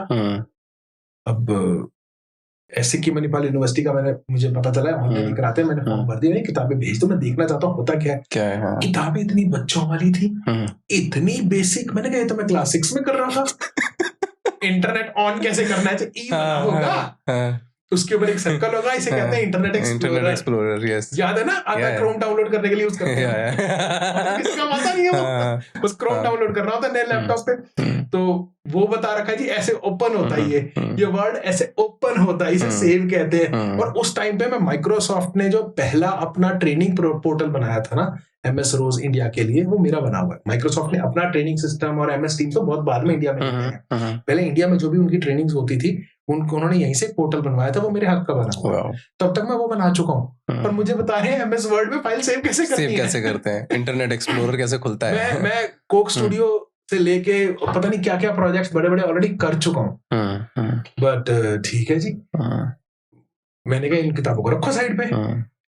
जब एडमिट कार्ड आ गया एग्जाम के लिए, मैंने कहा मजेदार चीजें चल के देखते एग्जाम में होता क्या। जब मैं गया 15 मिनट में एग्जाम खत्म हो गया, मेरे को मजा बड़ा आया, क्योंकि सिर्फ कलर करने थे, बॉक्सेस शेड करने थे। मैं हर एग्जाम देने पहुंच जाता था, क्योंकि छुट्टी मिलती थी ऑफिस से। कब मेरी ग्रेजुएशन हुई, कब पोस्ट ग्रेजुएशन हुई, मुझे पता भी नहीं चला। मैं तो छुट्टी के चक्कर में जा रही थी, ऑफिस से छुट्टी मिल रही है, 15 मिनट का काम है वहां पे, बाकी पूरा छोटा सा ही तो कोर्स है। फिर 10 दिन की छुट्टी मिल जाती थी ऑफिस से, 10-15 दिन की। तो फोन आया एक दिन कि जी आपकी डिग्री है, कॉन्वोकेशन सेरेमनी यहाँ है, इस तारीख को है, डिग्री आके ले लो। मैंने कहा वो तो नहीं चाहिए, क्योंकि मैंने उसके लिए तो पढ़ाई की नहीं थी, मैं तो मजे ले रहा था। उन्होंने डिग्री घर ही भेज दी। तब तक मेरी शादी भी हो चुकी थी, मेरी बेटी भी हो चुकी थी। तो मैंने बिटिया के बगल में अपनी डिग्री रखी। मैंने कहा बेटा आज तुम्हारे पिताश्री पढ़े लिखे हो गए officially. But by that time I was associate director research and innovation for Asia Pacific for one of the top 5 companies in the world, and these degrees no longer mattered. And that is when I was now 100% sure in this thought that degrees never matter. Education matters. Absolutely. और अब तो definitely बहुत evident भी हो गया है, लेकिन शायद जिस टाइम की आप बात कर रहे हो उस टाइम तो मैटर करती थी डिग्री, जैसे आप बोल रहे हो। 2002 या 3 में पास आउट हुआ 2002 में, तो अब अंदाजा लगा लीजिए, बाकी 22 साल पहले। और फिर ये सारा हो गया आईटी एक्सपीरियंस, सारा इंटरेस्ट आईटी में है आप, लेकिन फिर हिस्ट्री में कब क्या ऐसा हो गया कि प्रमोशन हो गई, एशिया पैसिफिक के डायरेक्टर बन गए, सिंगापुर जाके बैठने को मिल गया। तो सिंगापुर में कुछ दिनों के लिए उन्होंने भेजा, उन्होंने कहा भी तुमको यहीं से ट्रांसफर करेंगे, क्योंकि एशिया पैसिफिक में मतलब बाकी कंट्रीज, वियतनाम और फिलीपींस और ये सारे प्रोजेक्ट्स भी तुम्हारे पास ही आ रहे हैं, तो you will be sitting in Singapore. मुझे अनऑफिशियली बता दिया। तो मुझे भेजा गया 3 महीने के लिए, 1-2 महीने के लिए, तुम जाओ घर वर भी देख लो अपना, तब तक हम यहाँ पे सारी सेटिंग करते हैं। I went there and I explored, तो देखा कहाँ रह सकते हैं बच्चे, अगर स्कूल में डालना है, क्या क्या करना, जो भी था। And what happened, everybody who was explaining me, they were knowing everything about their country. So they were like, ये टेलोकेयर स्ट्रीट है, ये जो टेम्पल आप देख रहे हो सबसे पुराना टेम्पल है, चाइनीज टेम्पल सिंगापुर का, दिस एंड दैट, सब हिस्ट्री पता है। मैंने किसी ने पूछ लिया भाई तो दिल्ली से कुछ दिल्ली के बारे में भी बता दे, मुझे तो पता ही नहीं है। तो मैंने came back, I decided to explore Delhi, and I thought कि 1 महीने में 4 वीकेंड उठाऊंगा, 1 weekend north Delhi, 1 weekend south, 1 east, 1 west. Delhi देखा, वेस्ट में तो कोई मॉन्यूमेंट नहीं है, चल 1 हफ्ता और बच गया। नॉर्थ में है थोड़े बहुत, साउथ में भी कुछ खास नहीं है, ये मेहरौली करके कुछ है जगह, एक कुतुब मीनार पता था, कुतुब मीनार है, वो देख लेंगे। कुतुब मीनार मैंने बहुत पहले स्कूल के ट्रिप पे देख लिया था। तो मैंने कहा उसके पीछे मुझे पता चला कि MRL आर्कियोलॉजिकल पार्क है, बस वो देख लेंगे, हो जाएगा। पहले दिन मैं आता हूँ, सेलेक्ट सिटी वॉक के सामने सतपुड़ा है, वो देखा, और सीधे आया मेहरौली आर्कियोलॉजिकल पार्क, राजों की बावली। अगला 1 साल में मेहरौली आर्कियोलॉजिकल पार्क से नहीं निकल, इतना कुछ था उसमें, इतना कुछ था। 72 मॉन्यूमेंट है। मैंने लोगों से पूछा इसके बारे में कुछ बताओ, किसी को कुछ पता नहीं है, कीड़ा जाग गया। I went back to my boss after a few weeks. एक जगह पे 72 मॉन्यूमेंट्स हैं जो आर्कियोलॉजिकल पार्क है। यस, दिल्ली में 1317 है, दिल्ली में। तो मैंने जाके बॉस को बोला, मैंने कहा I don't want to go to Singapore, आप जो प्लानिंग कर रहे हो वो छोड़ दो, मैं रिजाइन कर दूंगा, बट मुझे अब दिल्ली में रहना, मुझे दिल्ली पढ़नी है। He said कि हम इतना बड़ा डिसीजन, कह रहे तुमको सिंगापुर भेज दे, हमारा और खर्चा होता, तुम यहीं बैठो उल्टा, क्योंकि आईटी टीम डेवलपर्स की एक बेंगलोर में बैठी हुई है, क्रिएटिव टीम एक बॉम्बे में, एक दिल्ली में है, तुमको सिंगापुर बैठाने वाले थे, हमारे लिए कह रहे कम्युनिकेशन और ट्रैवल वो तो हो ही जाता, हम सब कुछ दिल्ली में शिफ्ट कर रहे हैं। तो उन्होंने पूरा का पूरा आईटी डिपार्टमेंट, नेहरू प्लेस, चंद्रहम 3rd फ्लोर पूरा लेके सब यहीं बैठ जाओ, काम करते रहे। 2 साल और वहां पे काम किया उनके साथ, और ये 2 साल दबा के वीकेंड पे जाता था, मॉन्यूमेंट्स एक्सप्लोर करता था, स्टडी करता था, किताबें खरीदी बहुत सारी, पढ़ना शुरू कर दिया। करते करते इस लेवल पे पहुंच गया हम लोगों ने मुझे कहा तुम्हें किताब क्यों नहीं लिख देते। वहां से चलिए नौकरी छोड़ी, दूसरी जगह लग गए, वहां पे भी अच्छी जॉब थी, बिल्कुल स्ट्रिक्ट टाइमिंग हो गया 9 to 5, तो पता 5 बजे तो फ्री होना है। फ्री हो के कोई मॉन्यूमेंट देखते देखते घर चला जाता था, रात को भी थोड़ा एक्सप्लोर करना है जहां जहां पॉसिबिलिटी थी। 1-2 साल 3 साल करके फिर वहां से भी हो गया कि अब मैं सब कुछ छोड़ रहा हूँ, क्योंकि कुछ और बहुत जबरदस्त मेरे साथ घटा। क्योंकि मेरे को बहुत लोगों ने बोला तुम किताब क्यों नहीं लिखते। मैंने कहा भाई दिल्ली के 1300 इमारत पर तो किताब लिखना बहुत मुश्किल है। तो मैं एक काम करता हूँ, मैं एक सीरीज करता हूँ, दिल्ली हेरिटेज टॉप 10, क्योंकि तब तक मैं दिल्ली हेरिटेज के नाम से फेमस हो गया था। तो Delhi heritage top 10 forts, baolis, gates, mosque, this Delhi heritage club था ना कुछ, वो भी शुरू किया था मैंने। दिल्ली हेरिटेज अवेयरनेस क्लब शुरू किया था, कोई नहीं आया। फिर मैंने उसका नाम चेंज किया, सिर्फ नाम ही चेंज किया, दिल्ली हेरिटेज फोटोग्राफी क्लब। आज 24,000 मेंबर है, बस नाम चेंज किया। फोटोग्राफी में लोग बहुत फैसिनेटेड हैं। अच्छा काम किया हमने उसमें भी। साथ साथ जब उसी के साथ साथ ये किताब का भी शुरू हो गया, तो मैंने क्या किया, मैंने Delhi heritage top 10 baolis decide कर दिया। मुझे पब्लिशर ने बोला कितने दिन में लिख दोगे। मैंने यार देखो दिल्ली में 30-40 बाउलियां हैं, मुझे 10 पे लिखना है। 30 की हिस्ट्री याद है मुझे, 10 पे लिखने में क्या 1-2 महीने लग जाएंगे, 3 महीने लग जाएंगे, इसमें क्या। कहते तुम 6 महीने ले लो। मैंने कहा जी ठीक है। इस दिन कॉन्ट्रैक्ट भेजा, उस पर 1 साल लिखा हुआ था। मैंने कहा यार क्या मजा आ गया, 1 साल में मैं तो 3 महीने में दे दूंगा किताब लिख के। 5 साल लगे। अच्छा, ये जो बुक आई थी ये 5 साल से चल रहा था, तो वो तो बुक ही काफी रिसेंट आई है, मतलब नहीं 2019 वाली किताब ये पहली। अच्छा 2019। दूसरी को और 5 साल लगे हैं। तो वो 5 साल कैसे लगे कि मैंने जब अपनी किताब 3 महीने में लिखी, 3-4 महीने में लिख दी थी मैंने। जब वो देखी, खुद ही पढ़ने बैठा, मैंने कहा मैंने इसमें इतनी कहानियां लिख दी है, इसका सबूत क्या है, मैं कैसे कह सकता हूँ ये सही है। करेक्ट। तो कहीं ना कहीं मुझे कुछ तो डालना पड़ेगा, कोई सोर्स ही नहीं मिल रहा। हाँ, वही जो अभी हम बात कर रहे थे कि हाँ लिखने से सिर्फ तो एक के बाद दूसरे, दूसरे के बाद तीसरे, मैंने जो ढूंढना शुरू किया, किताबें पढ़नी शुरू की, 6 महीने साल तो उसमें निकल गया, मिल ही नहीं रही है चीजें। तब तक मेरे मेंटोर जो है सोहेल हाशमी साहब से ये चीजें तो डिस्कस हो ही रही थी, और वो प्रॉपर वो एक मेंटर मेंटी वाले रोल में भी आ गए थे। तो मैंने उनसे पूछा कि सर मुझे हेल्प चाहिए, मैं अटक गया हूँ, मेरे से आगे नहीं कुछ हो पा रहा है रिसर्च। कहते सुबह आ जाना ब्रेकफास्ट के टाइम पे, क्योंकि फिर मैं निकलना होता है मुझे। तो सुबह तो मुझे अक्सर सुबह बुला लेते थे, सुबह बैठते थे, मैं सवाल बोलता जाता था, वो जवाब देते जाते थे, खाना खा के फटाफट मुझे फ्री करके भेज।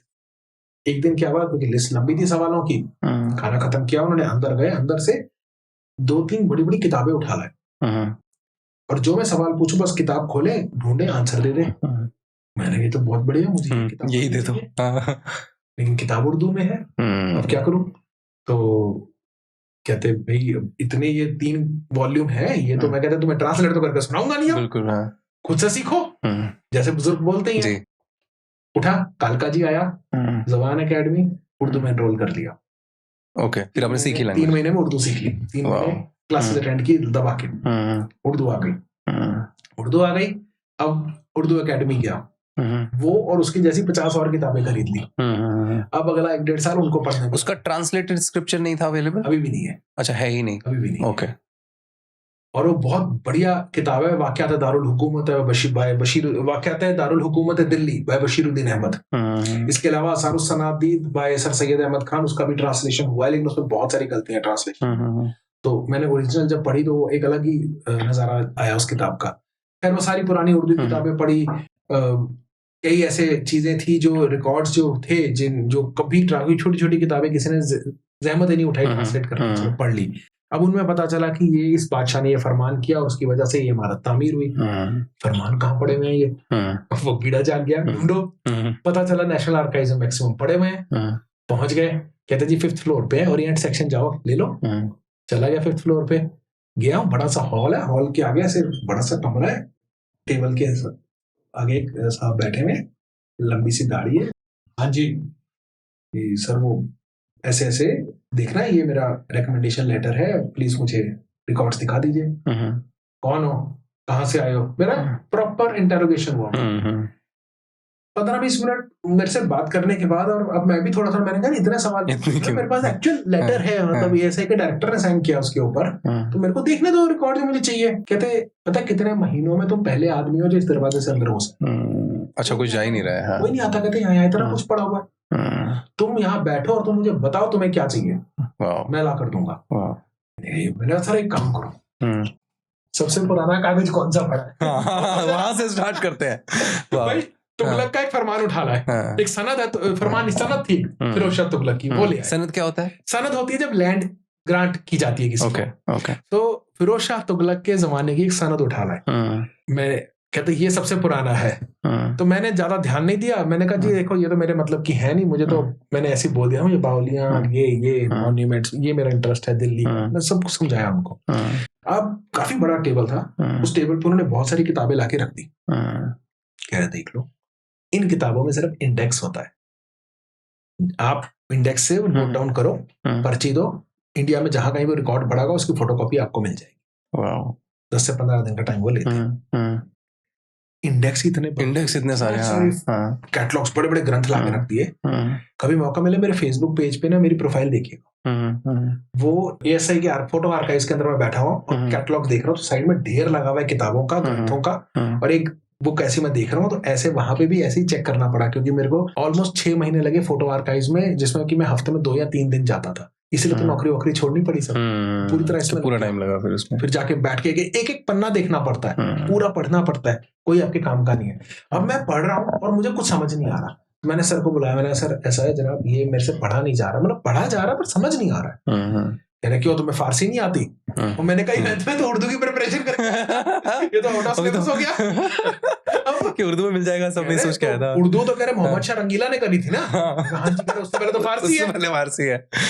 उन्हीं को उसके बाद तो बावली नहीं बनी कोई, बावली ही पुरानी है, सिर्फ 1-2 बनी है उसके बाद तो। मैंने कहा जी अब कह रहे मैं कुछ एक तो मैं करवा देता हूँ, बाकी फारसी सीखनी पड़ेगी, करूंगा तुम्हारे लिए। तो फिर वहां से उठा ईरान कल्चर हाउस गया, मैंने जी फारसी सीखनी है, सुप्रीम कोर्ट के सामने है, और उन्होंने कहा 1-2 महीने बाद कोर्स ने अगला बैच स्टार्ट होगा, लेकिन आप किताबें अभी ले सकते हो, किताबों के पैसे दे दो, एनरोलमेंट फीस दे दो, आपको एडमिशन मिल जाएगा। मैंने वो फीस दी, मैंने किताबें ली, घर आ गया। जब पढ़नी शुरू की, आसान थी, बहुत ही प्यारी किताबें। अगर किसी को फारसी सीखनी है, ईरान कल्चर हाउस की किताबें उठा लीजिए और उनके ऑनलाइन यूट्यूब वीडियो देख लीजिए, आपको कोई क्लास नहीं करनी। अच्छा। इतने बढ़िया से उन्होंने फारसी, और इतनी प्यारी जुबान है, तो चलिए फारसी पढ़नी शुरू कर दी। अब इतनी फारसी समझ में आ गई कि मैं सेंटेंस रीड करके I can make what it is, plus एक डिक्शनरी मोटी सी खरीद ली, तो वर्ड डिफिकल्ट वर्ड्स से निकाल लिया, तो इतना है कि मैं अब ये डॉक्यूमेंट पढ़ सकता हूँ और अपने मतलब की चीज ढूंढ सकता हूँ। अब मुझे पूरा कोर्स नहीं करना पड़ेगा, तो ठीक है, वो जाके मैंने काम किया, फरमान निकलवाए, कुछ एक उसको रेफर किया मैंने अपनी किताब में जगह जगह। ये सब करने के बाद मुझे एएसआई वालों ने बोला एक और किताब है जो तुम्हारे काम आ सकती है, कि 1960 में यूनिवर्सिटी ऑफ टोक्यो के स्टूडेंट्स ने एक पीएचडी थीसिस लिखी थी दिल्ली के ऊपर, उससे ज्यादा बड़ी रिसर्च आज तक किसी ने नहीं की है। वो दिन और आज का दिन किसी ने इतनी तगड़ी, जापानीज वेरी मेटिकुलस। तो मुझे रिकमेंडेशन मिल गया सेंट्रल आर्कियोलॉजिकल लाइब्रेरी में, एक ही कॉपी है इंडिया में, जाके वो ले देख लो। पहुंच गया, मैंने किताब रिक्वेस्ट की, उन्होंने अंदर से लाकर दे दी, बकायदा ट्रॉली आती है, ट्रॉली में किताब रख के अंदर से किताबें ऐसे लेके आते हैं, तो जो स्लिप लिख के देते हो। आ गई, ग्रंथ बड़े से 2 रख दिए, मैंने ऊपर पढ़ा यूनिवर्सिटी ऑफ टोक्यो डा यही किताब चाहिए थी, सब कुछ ठीक है, बहुत ही बढ़िया। चलो मैं ऐसे सेट होकर बैठा हूँ, किताब खोली, जापानीज लैंग्वेज, मैं नहीं खेल रहा, ये तो बहुत हो रहा, इतना ज्यादा हो जाएगा भाई, जापानीज तो ज्यादा हो जाएगी। जब कोई मुंह खोलता नहीं भाषा आ जाती है।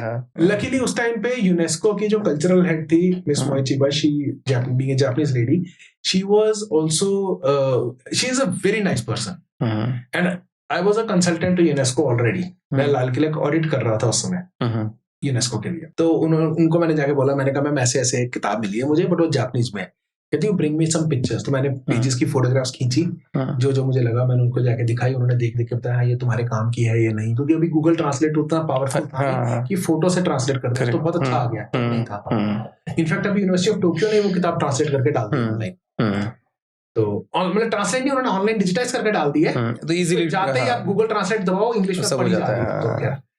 तो फिर उन्होंने मेरी हेल्प की, फिर मैंने उसमें से चीजें निकाल के जो कुछ एक और ऐड कर सकता था किताब में किया। फाइनली जाके 2019 में वो पूरी तरह से कंप्लीट हुई, लॉन्च हुई, and instantly it became a bestseller, and for almost 3 months it stayed in top 10 on Amazon. कोई किताब 3 महीने तक Amazon में टॉप 10 में रह जाए, क्योंकि हर 14 दिन में वो अपना लिस्ट पूरी रिफ्रेश करते हैं। 3 महीने टॉप 10 में रहा, तो उससे आपको समझ में आ जाएगा कि हाँ ये किताब वाकई काम किया उतना। हाँ नहीं, वो सुन के पता लग रहा है ना कि कितनी मेहनत गई है उसके पीछे। हाँ, किलो पे भी उतनी मेहनत हुई है।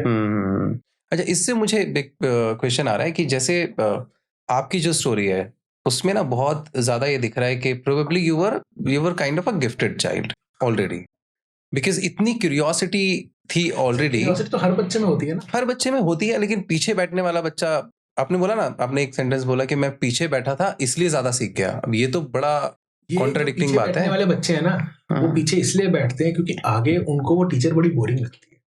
मैं आज तक जिंदगी में ऐसे बच्चे से नहीं मिला हूं जो मंदबुद्धि हो, या जो बच्चा इंटेलिजेंट ना हो, या जो बच्चा क्यूरियस ना हो। हाँ, मैं ऐसे कई स्कूलों को जानता हूं जो बच्चे को ठोक पीट के अनक्यूरियस बना देते हैं। मैं ऐसे पेरेंट्स को जानता हूं जो बच्चे को पहले से नहीं, तुम्हें इंजीनियर बनना है, तुम्हें डॉक्टर बनना है। वो बच्चा ने अभी सांस लेना शुरू नहीं किया है और अभी से उसके दिमाग में ये चलना शुरू हो गया है कि मुझे यही करना होगा, उसकी किस्मत लिख दी गई है। आप उस बच्चे से क्या एक्सपेक्ट करते? तो नहीं, कोई बच्चा खराब नहीं है, बड़ों को ठीक होना पड़ेगा। आई एग्री, बट स्टिल मतलब ऐसा नहीं होता, गिफ्टेड नहीं होते बच्चे। Every child is gifted child. आप एक बार आपको अगर लगता है कि ये बच्चा मैथ बहुत अच्छा कर रहा है, इज ए गिफ्टेड चाइल्ड, आपने एक बार उसका ड्राइंग का एग्जाम लेकर देखा, आप टेस्ट ही उसको मैथ पे कर रहे हो। करेक्ट। तो इसलिए gifted word is a very good word and let's use it for every child. शायद हम उनको सबको अपॉर्चुनिटी नहीं मिल पाती है उतनी, या देते नहीं है, या मतलब आइडेंटिफाई नहीं कर पाते हैं, आइडेंटिफाई नहीं कर पाते क्योंकि वो किस चीज में है, वो क्या अच्छा कर, तो वो खो जाता है गिफ्ट। वो गिफ्ट वो कहीं ना कहीं वो धुंधला पड़ जाता है और वो सामने आ ही नहीं पाता क्योंकि कोई उसके बारे में बात ही नहीं करना चाहता। सो आपके जैसे you been a teacher, right, so you focus a lot on experiential learning also. So आपके एक्सपीरियंस से अगर आप एक एडवाइस करेंगे टीचर को कि वो जो गिफ्ट की हम बात कर रहे हैं वो ना खोए, तो क्या क्या कर सकता है टीचर के उसको बचा सकता है? Story telling. अब क्लासरूम में स्टोरी टेलिंग, बिकॉज अब मैं स्टोरी टेलिंग पेडागोजी पे, एक्सपीरियंशियल नैरेटिव पेडागोजी पे बहुत काम कर रहा हूँ। उसका मैंने रिसर्च किया है कि ब्रेन पे क्या असर होता है, हार्मोनल एक्टिविटीज क्या होती हैं ब्रेन पे। मैं बहुत जगह इंडिया में जा जाके इस पेडागोजी के ऊपर वर्कशॉप्स कंडक्ट कर रहा हूँ। सिर्फ टीचर्स को ये बता रहा हूँ कि जैसे आप कहानी शुरू करते हैं, कब ऑक्सीटोसिन रिलीज होता है, कब एंडोर्फिन होता है, आपसे कैसे कंट्रोल कर सकते हो। Once you have established that bond with the child, तो आप और वो बच्चा जो है वो एक लेवल पे सोचने लग जाता है और धीरे धीरे आपको बच्चा समझ में आने लग जाता है। टीचर के लिए आसान हो जाता है पता लगाना है बच्चा क्या कर सकता है, क्योंकि अब वो खुलकर आपसे बात कर पा रहा है, वो आपसे सवाल पूछ पा रहा है। और कोई भी बच्चा जब सवाल पूछता है ना, मैंने खुद ऐसे टीचर्स देखे हैं जो बच्चों को ये नहीं सामने से बोल देते हैं, व्हाट स्टूपिड क्वेश्चन। हाँ, बहुत कॉमन है स्टूपिड क्वेश्चन, बच्चे को स्टूपिड बोल देते हैं। रहा है, इसका मतलब उसकी अंडरस्टैंडिंग के हिसाब से ये लाइन ऐसे बैठ रही है, यानी कि गड़बड़ तुम्हारे में है, तुमने ऐसी क्यों समझाई कि उसको समझ ही नहीं आई, फिर तुम टीचर नहीं हुए ना। हॉवर्ड गार्डनर को किसी ने पूछा था, तुमने थ्योरी ऑफ मल्टीपल इंटेलिजेंस दे दी, अगर तुम्हें एक और इसके अंदर ऐड करना हो, तुमने 7 मोडालिटीज की 8 मोडालिटीज दे रखी है, अगर तुम्हें एक और ऐड करनी हो तो कौन सी करोगे? हॉवर्ड गार्डनर की ऑफिशियल स्टेटमेंट है, he said I would add teaching pedagogical as a new modality because that not everybody can teach, everybody can learn but not everybody can teach. Wow, that's Howard Gardner, Harvard University. Beautiful. Theory of multiple intelligences. इससे मुझे वो भी याद है, आप जैसा भी बता रहे हो ना कि इमोशन समझना बच्चे के स्टोरी टेलिंग से। हम लोग गए थे, एक रविंद्रनाथ टैगोर का स्कूल है, पाठ भवन, शांति निकेतन, वेस्ट बंगाल में। तो as in mind mingle we take educators to most innovative schools to explore. तो वहां पर हम गए थे, वहां के टीचर्स, जैसे वो स्कूल है बड़ा देसी स्कूल है कि ओपन वॉल्स, मतलब नो वॉल्स क्लासरूम है ना, पेड़ के नीचे आज भी बच्चे बैठे हुए हैं और एकदम अच्छे तरीके से। उनका बहुत सारा फोकस रहता है आर्ट्स पे।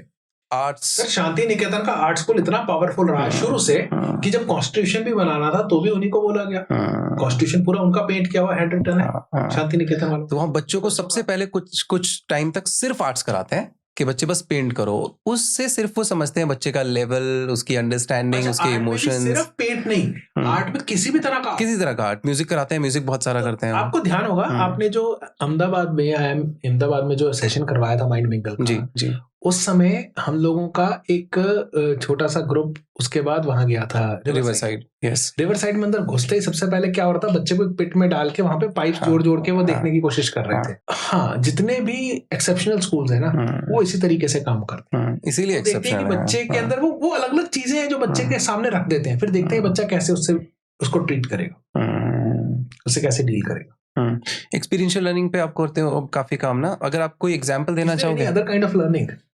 हाँ, it's all experiential. Everything is, even when people say this is rote learning, वो रोट लर्निंग में भी कुछ तो बच्चा एक्सपीरियंस ले ही रहा है ना किसी तरह का, चाहे वो रट्टेबाजी का एक्सपीरियंस ले रहा है। करेक्ट। हाँ तो बट वो रट्टेबाजी का एक्सपीरियंस तो अगेन वही हो गया ना, वो मेमोराइज कर रहा है, समझ रहा नहीं है, लेकिन जब वो रियल लाइफ एक्सपीरियंस करता है तो बेटर समझ आता है। कोई एग्जांपल है जैसे आपने देखा हो कि एक different kind of learning has change something in a child, जैसे आपने खुद एक्सपीरियंस किया होगा अपने बच्चों में, अपने बच्चों मतलब अपने स्टूडेंट्स में? हाँ, बहुत सारी चीजें हैं, और सिर्फ इसमें एक्सपीरियंशियल ही नहीं, इसमें एक दो चीजें और मैं ऐड करूंगा, जैसे मैं जो स्टोरी टेलिंग की बात, तो इसीलिए मैं कभी भी एक्सपीरियंशियल लर्निंग नहीं बोलता स्टोरी टेलिंग, मैं एक्सपीरियंशियल नैरेटिव पेडागोजी बोलता हूँ। एक्सपीरियंशियल भी चाहिए और नरेशन भी चाहिए। जो एक्सपीरियंशियल में पढ़ा रहे हो उसी का नरेशन, तो उसी की स्टोरी टेलिंग फॉर्म में। मेरी बेटी आती है मेरी ऑफिस में, होम ऑफिस मैंने बना रखा, मैं काम कर रहा हूँ, स्कूल से आई सीधे ग्रेड 7 जब थी वो, तो आके पापा पता नहीं मैडम क्या क्या पढ़ाती रहती है। क्या हुआ बेटा? पता नहीं आज मैडम ना वो कुछ घिया और बबल गम पढ़ा रही थी। बेटा होल्ड ऑन, पहले तो ये दो चीजें एक सेंटेंस में फिट नहीं बैठती। घिया और बबल गम, मुझे ध्यान से बताओ हुआ क्या। मैं 5 मिनट उससे बात की, तब मुझे समझ में आया she was talking about Ghiyasuddin Balban. घिया और बबल गम। तो मैंने कहा बिटिया रानी और भी बता दो कौन सी च्युइंगम चॉकलेट पढ़ाई है मैडम ने। तो उसने पूरी लिस्ट दे दी मुझे कि खिचड़ी थी, वो अलाउद्दीन खिलजी निकला, कुतुब मीनार कुतुबुद्दीन ऐबक निकला। तो हुआ क्या पता, ये बाद में ये समझ में आया कि उस साल इनकी क्लास में बच्चे ज्यादा हो गए थे, तो स्कूल उन्होंने सेक्शन कम थे, वो अगले साल फिर उन्होंने बढ़ाया, वो सब प्रॉब्लम सॉल्व की, बट बच्चे 55 हो गए थे, और ये इसकी हाइट लंबी है, सबसे पीछे बैठती है, टीचर की आवाज नहीं पहुंच रही है। तो इसको जो थोड़ा बहुत समझ, teacher had a Lisp also, तो इसको जो थोड़ा बहुत समझ आ रहा है अपने अंदाजे से, जो शब्द सुने हैं वो कनेक्ट हो गए। तो मैंने उन सब शब्दों का, उन वर्ड्स का एक लिस्ट बनवाई, उसके आगे जो मुझे समझ में आया ठीक वाला करवा दिया। अब ये इसके थ्रू इसने पढ़ा और उसको इतने अच्छे से याद हो गया ना, मुझे जरूरत ही नहीं पड़ी उसको कहने की नहीं कुतुबुद्दीन ऐबक का रट्टा मारो, जब वो कुतुब मीनार से कुतुबुद्दीन ऐबक तक पहुंच रही है, मुझे क्या प्रॉब्लम। उसके अलावा मैं मॉन्यूमेंट से बहुत लगा, मेरी बेटी ने मुझे बोला कि पापा मुझे जो है ये बताओ, ये जो कलर होते हैं ना, पुराने जमाने में कलर कैसे होते थे, कैसे बना लेते थे वो कलर। तो हमने इस पर बात की। फिर उसी के पास जो है हमारी गर्मियों की छुट्टियां आने वाली थी, हम लोग हर साल जैसे जाती हैं फैमिली ट्रिप पे, तो मैंने क्या किया, मैंने शेखावटी के अंदर एक हवेली है जिसके बारे में मैं जानता हूँ, मैं काफी टाइम से वहाँ पे कई प्रोजेक्ट्स कर चुका हूँ, तो मुझे उनके अंदर का सारा स्ट्रक्चर पता है। तो मैंने उनको फोन करके ना एक स्पेशल कमरा बुक किया वहाँ पे। ये कमरा खास है क्योंकि इसके अंदर एक कोठड़ी है, कोठड़ी के अंदर भगवान कृष्ण की एक पेंटिंग बनी हुई है, काफी सारी पेंटिंग भगवान कृष्ण की भी है। उसी कोठड़ी के बाहर भी वैसी ही पेंटिंग्स बनी हुई है, पर कोठड़ी में ना लाइट जाती है ना हवा जाती है, डैम्पनेस है लेकिन वो भी कम है। तो हमने वो कमरा बुक कर लिया, मेन रूम साथ में कोठड़ी भी। और फिर मैंने अपनी बेटी को दिखाया, मैंने कहा ध्यान से बैठ के ना भगवान कृष्ण की पेंटिंग देखती रहे, थोड़ी देर देखी। अब मैंने कहा बाहर आके देख, बाहर वाली, दोनों में फर्क क्या था, बाहर वाली नीली है, अंदर वाली सांवली है, और भगवान कृष्ण को सारे शास्त्रों में श्याम सुंदर कहा गया है। करेक्ट, वो सांवले वो नीले नहीं है, लेकिन पेंट हमेशा नीले किए जाते हैं। और वो नीले क्यों पेंट होते हैं, क्योंकि नीला रंग बनाने के लिए इंडिगो के अंदर कुछ और फ्लावर से एक्सट्रैक्ट मिलाए जाते हैं जो धूप पड़ने से उड़ जाते हैं। इसीलिए कोठड़ी जहां पर धूप नहीं पहुंचती वहां पे कृष्ण भगवान आज भी सांवले हैं, जहां धूप पड़ गई वहां नीले हो गए। मैंने अब चलो ये काम शुरू करते हैं। तो आई गॉट फोटोग्राफ्स आल्सो। मेरी ऑफिस के अंदर एक टेबल मेरी डॉटर ने ले लिया था कुछ टाइम के लिए, जिसमें उसने बॉटल्स, जिसमें चंदन, हर कलर का चंदन, 5 के 6 कलर का चंदन लिया, नील लिया, और कई चीजें उसने ली, फ्लावर्स के एक्सट्रैक्ट बनाए, बैठ के स्कूल के बाद आके बैठती थी, और वो सारे बॉटल्स में उसने सामान भर के उसके उसने रिसर्च करनी शुरू की। शहद, अर्केशिया गम जो पेड़ों से निकलती है, अरेबिक गम भी कई बार कह देते हैं, इनको मिक्स कर करके उसने टेक्सचर्स बनाए। Egg shells, although we don't use eggs, तो बट शी स्टडीड दैट, तो उसको कहीं से पाउडर मिल गया उसका, वो मिक्स करके देखा कि इससे क्या होता है। स्वॉचेस को धूप में रखा, मॉइस्चर में रखा, कई महीनों तक हमने एक्सपेरिमेंट किया, एंड इट टर्न्ड आउट कि वो जो पेंट्स बने थे, मुझे उन पेंट्स के बारे में उतना नहीं पता जितना मेरी बेटी को आज की डेट में पता, और अभी वो 10th में जाने वाली है, और ऑलरेडी उसके पास इतनी इंफॉर्मेशन आ चुकी है। उसको भी ये फील होता है कि जो आपको होता था कि ग्रेजुएशन वाला ऑलरेडी, उसने मेरे को बोला कि मेरे को निफ्ट जाना है देखने के लिए कि होता क्या वहाँ। अच्छा, लेकिन मैं उसको बार बार कह रहा हूँ कि जरूरत नहीं है, क्योंकि तो उससे ज्यादा ऑलरेडी आगे बढ़ चुकी है, क्योंकि वो घर पे इतना काम कर चुकी है कि जो पेंट्स वाले जो स्वॉप्स बनाए, स्वॉचेस बनाए, उससे जो उसने काम किए, वो जो पेंट उसकी शाइन आ रही है, वो पेंट खराब नहीं हो रहा है, वो धुंधला नहीं पड़ रहा है।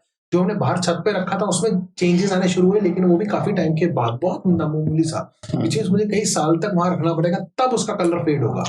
और नॉर्मल पेंट आप कहीं बाहर चेंज हो जाता है, चेंज जाता है, 1 साल से पहले फ्लेक्स वगैरह कलर तो चेंज हो जाता है बहुत जल्दी। और ये इतना सस्ता है, कोई महंगा नहीं पड़ा हमको।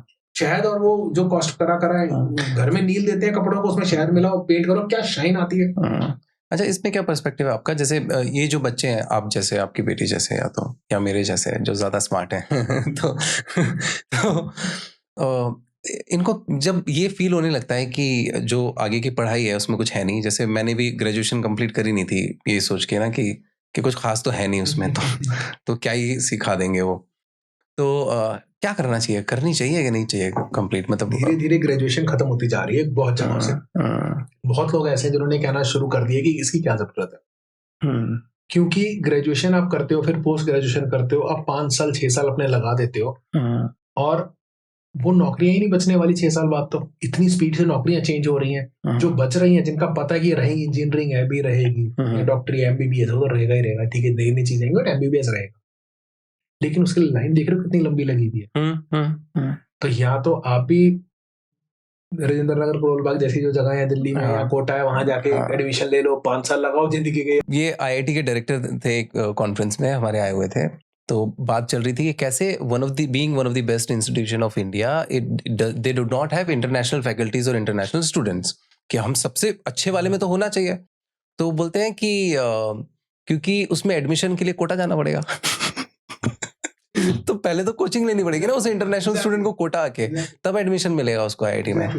इतना खतरनाक है। वही चक्कर है ना कि वो उसमें घुस के उसकी लाइफ जो इतनी बदल जाती है कि वो बाहर सोच लो कि उसको अचीव करने के लिए, उसको फर्स्ट आने के लिए, वो टॉप 100, टॉप 500, टॉप 1000 में आना है, किसी कॉलेज में तो एडमिशन मिल जाए। बिल्कुल। उस टॉप 1000 के लिए भी बच्चे को अपनी जान लगानी पड़ रही है, उसको अपने सारे और ख्वाब खत्म करने पड़ रहे हैं।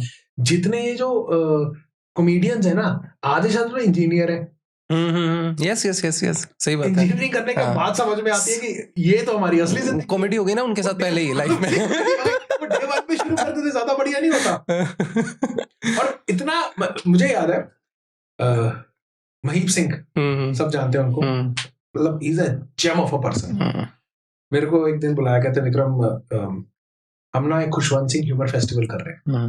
मैंने कहा जी वेरी गुड, ये तो मैं जरूर अटेंड करूंगा, I would never miss it, तू ओपन करेगा। मैंने कहा सर ठीक है, शक्ल से जोकर लगता हूँ, बट इसका मतलब ये थोड़ी है मेरे से कॉमेडी करा तो अपना कॉमेडी फेस्टिवल बोलो। उसमें जाकिर खान, उन्होंने बोला जाकिर खान वगैरह, मेरे बात करें तेरे बाद अमित टंडन बोलेगा, दिस एंड दैट, सारे नाम सुना दिए। मैंने कहा यार इन लोगों को तो मैं सिर्फ टीवी पे देखता हूँ। कहते चलिए इन सब के साथ उठ के बैठेगा और ओपनिंग तू करेगा। मैंने कैसे, उसका मुझे तो आती नहीं है। कह रहे मैंने इनको भी सिखा दिया, तेरे को भी सिखा दिया, वो तो वैसे सबके गुरु हैं। मैंने कहा गुरु जी सिखाओ कॉमेडी कैसे करते हैं। I love that man, I love that man for one statement that he gave, वो लाइफ का मेरे शायद सबसे बड़ा गुरु मंत्र बन गया। महीप सर ने कहा बेटा ऑब्जर्व, यार हर तरफ कॉमेडी चल रही है, तुम्हें ऑब्जर्व करना है, जो देख रहे हो बोल दो। लोग देख के चुप हो जाते हैं, अगर आप बोल दोगे लोग हंस पड़े, क्योंकि वो हंसी कहीं ना कहीं अंदर छुपी हुई है, दिख सबको रहा है। बस आप प्रेजेंट कैसे करते हो उस पर डिपेंड करता है। कोई ऐसा कॉमेडियन नहीं है जो आसमान से या किसी बिल्कुल सबके ऑब्जर्वेशन है, एब्सोल्युटली आम चीजें चल रही हैं, यहाँ क्या हो रहा है, वो इस कप के ऊपर ही कर देगा भाई, ये एम ऐसे कैसे बैठा हुआ है, ये वाला जो है थोड़ा ज्यादा गुलाबी है, ये थोड़ा गाढ़ा हो गया, मतलब वो इसी वजह से निकालेगा। ये ऑब्जर्वेशन ही तो है ना, मैंने दोनों के कलर डिफरेंस ऑब्जर्व करके उस पर कुछ बात कर दी, ऑब्जर्व करना है। अब यकीन मानोगे, मैं वो फेस्टिवल मैंने ओपन किया, मैंने दिल्ली की कहानी सुनाई in humorous way without offending anyone, which I think was my biggest achievement. मुझे खुद ही यकीन नहीं हो रहा था कि मैं कर पाया। और थोड़ी देर बाद मैं देख रहा हूँ कि वहां पीछे Amit Tandon government like very good, wow, कभी नहीं किया वो जो काम वो भी। हाँ, अमित टंडन को मैं देख रहा हूँ, मैं सिर्फ दूर से देखा है, ज्यादा बात नहीं हुई है।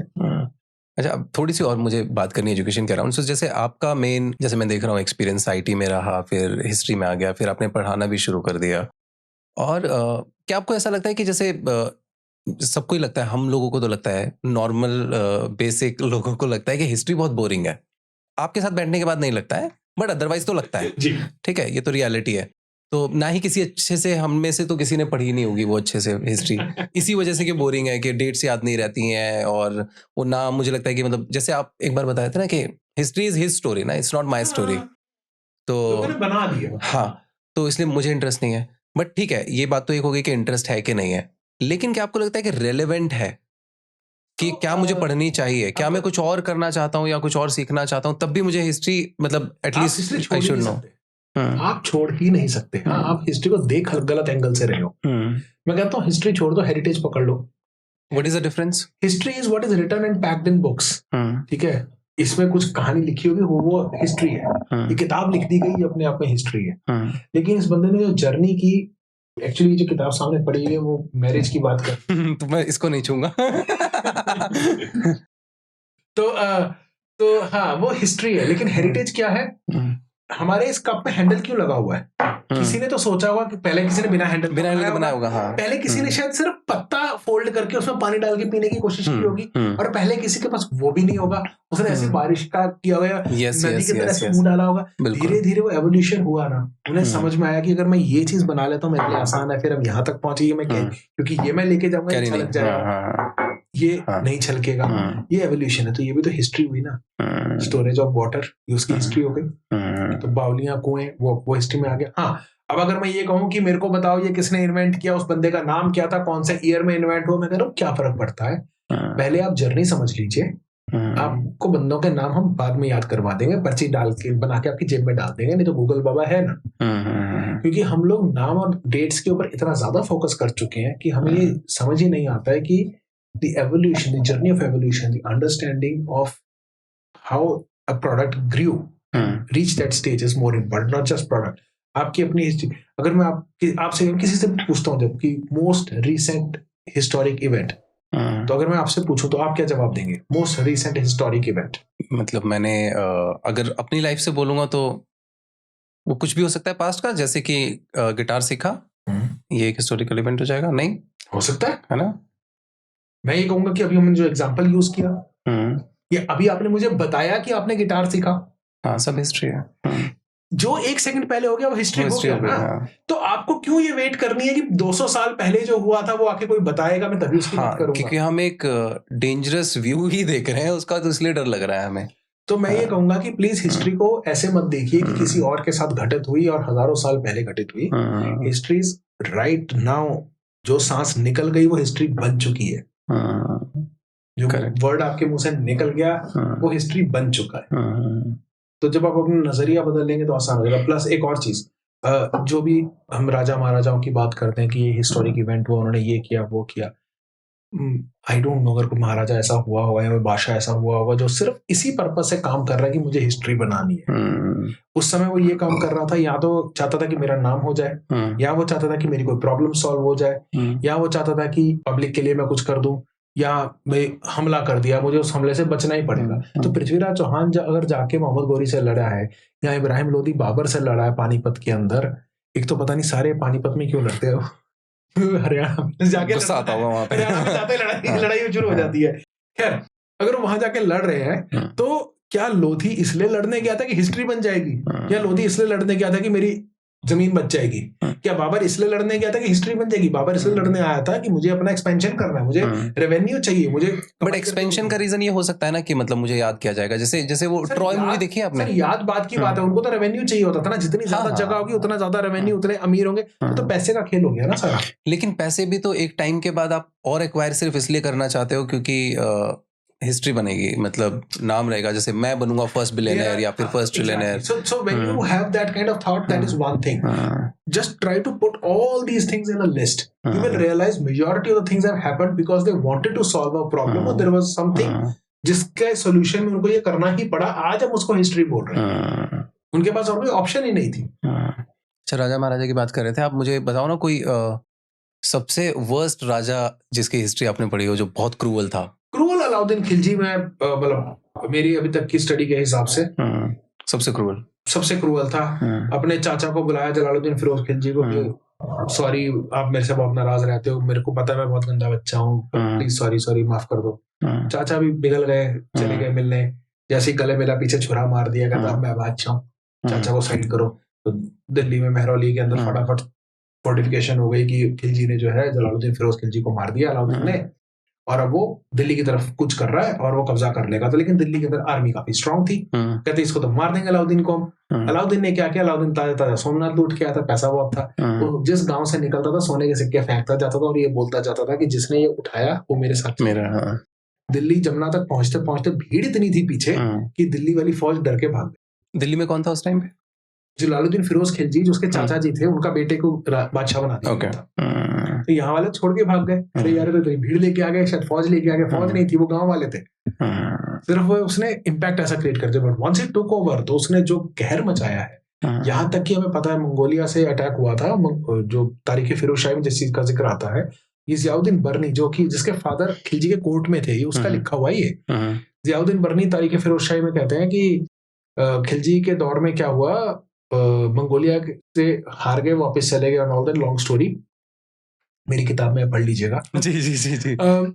कुछ पीछे छूट गए, तो उनको यहाँ पर एक बस्ती बसाकर उनको यहाँ पर रखने को दे दिया और उन्होंने कहा गया कि तुम मुसलमान होगे तो तुम्हें हम यहाँ पर शरण देंगे, विच ऑल्सो मीन्स कि मंगोलिया वाले मुस्लिम्स नहीं थे। तो यहाँ हम कहते हैं ना मंगोल्स आगे मुस्लिम्स आगे, मंगोल्स आगे, वो मुस्लिम नहीं थे, क्योंकि यहाँ जो थे उनको मुसलमान बनाया गया।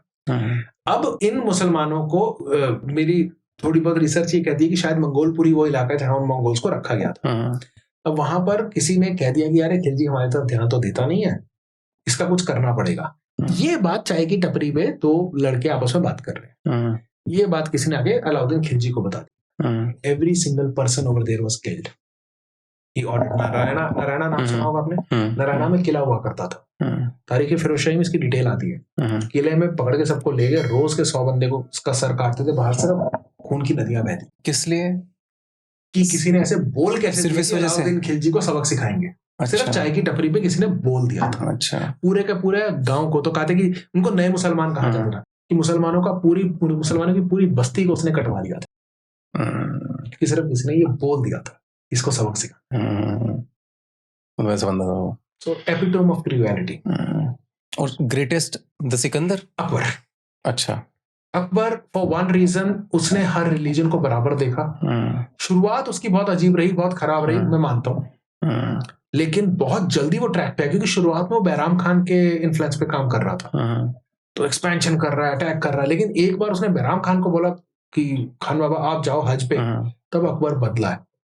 यहाँ तक कि जहांगीर नामा के अंदर एक रिकॉर्ड में एक जिक्र आता है कि मैं, जहांगीर लिखता है कि जब मैं छोटा होता खेल रहा था खुशबू खाने के बाहर, तो फतेहपुर सीकरी में जो जहां पर परफ्यूम फैक्ट्री थी उनकी खुशबू खाना, वो बंद करके उसके अंदर पोर्चुगल से जेजुइट्स आए थे, उनको रहने को जगह देनी थी, बिकॉज अकबर वो बेड चेम्बर्स के पीछे ही था, अकबर उनसे रोज बात करता था। कहता है सलीम, प्रिंस सलीम जो आगे जाके जहांगीर बनता है, जहांगीर नामा का ये एपिसोड है, कहता है कि मैंने ना वहां से अंदर किसी के रोने की और कोड़ों की आवाज सुनी, तो मैं फटाफट अंदर गया, तो फादर रुडोल्फ जो है वो अपने आप को कोड़े मार रहे हैं और रो रहे हैं ऊंची ऊंची।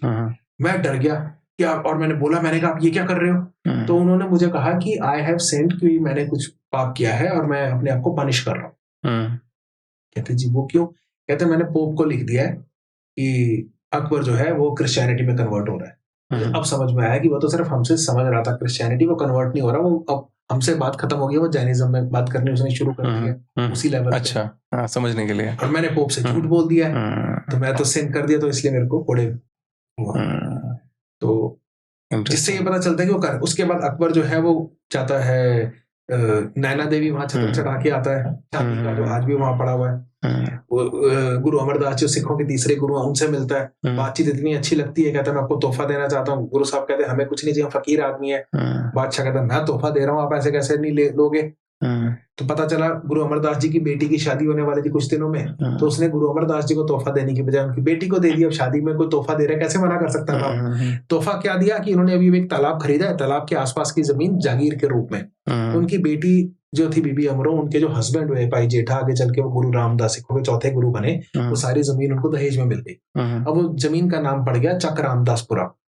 और वो जो तालाब था, उस तालाब के अंदर उन्होंने लाहौर से एक मुस्लिम फकीर को बुलाया, साईं मियां मीर को, और बोला कि तुम आप यहाँ की नींव रखिए, हम यहाँ पर एक मंदिर बनाना चाहते हैं। वो गुरुद्वारा, धर्मशाला, आगे चल के गुरुद्वारा बन गया।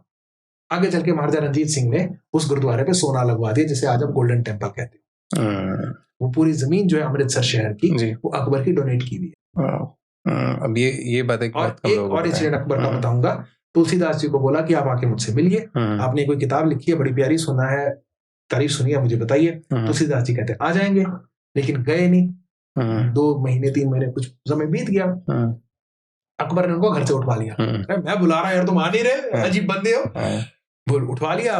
अब क्या बोला कि जितने दिन तुमने मुझे इंतजार करवाया मैं तुम्हें उतने दिन इंतजार करवाऊंगा। तो हाउस अरेस्ट कर दिया फतेहपुर सीकरी में। तुलसीदास जी है हनुमान भक्त, अब उन्होंने रोज हनुमान जी का पाठ करना शुरू कर दिया। 40वें दिन बंदरों का हमला हो गया फतेहपुर सीकरी में। अब अकबर जो है वो सुपरस्टिशियस भी है और इस्लाम में चलिए का बहुत ज्यादा महत्व है। तो जाके नजूमियों ने बताया कि भाई आप देखो ये 40 दिन से हनुमान का नाम ले रहा है और देखो हनुमान वो बंदरों ने हमला कर दिया है, तो इसका उसने कोई चालिया काटा वहां पे, ये कोई बड़ी हस्ती है, तुम सॉर्ट करो। अकबर ने फटाफट बुलवाया। वो जो उन्होंने 40 दिन तक पाठ किया था उसे ही हनुमान चालीसा कहा जाता है बाय द वे। वो तुलसीदास जी ने अकबर की जेल में बनाई थी हनुमान। उसके बाद से स्टार्ट हुआ है वही हनुमान चालीसा, सेम पोएम जो उन्होंने लिखी थी वही हनुमान चालीसा है। तो जब आए तो अकबर ने आए बुला के सॉरी वॉरी बोला, बिठाया, कहते सुनाओ तुमने। तो उन्होंने रामचरितमानस सुनाई। अकबर को बहुत अच्छी लगी। कह रहे ये मेरे ट्रांसलेटर बैठे, इनको लिखवा दो।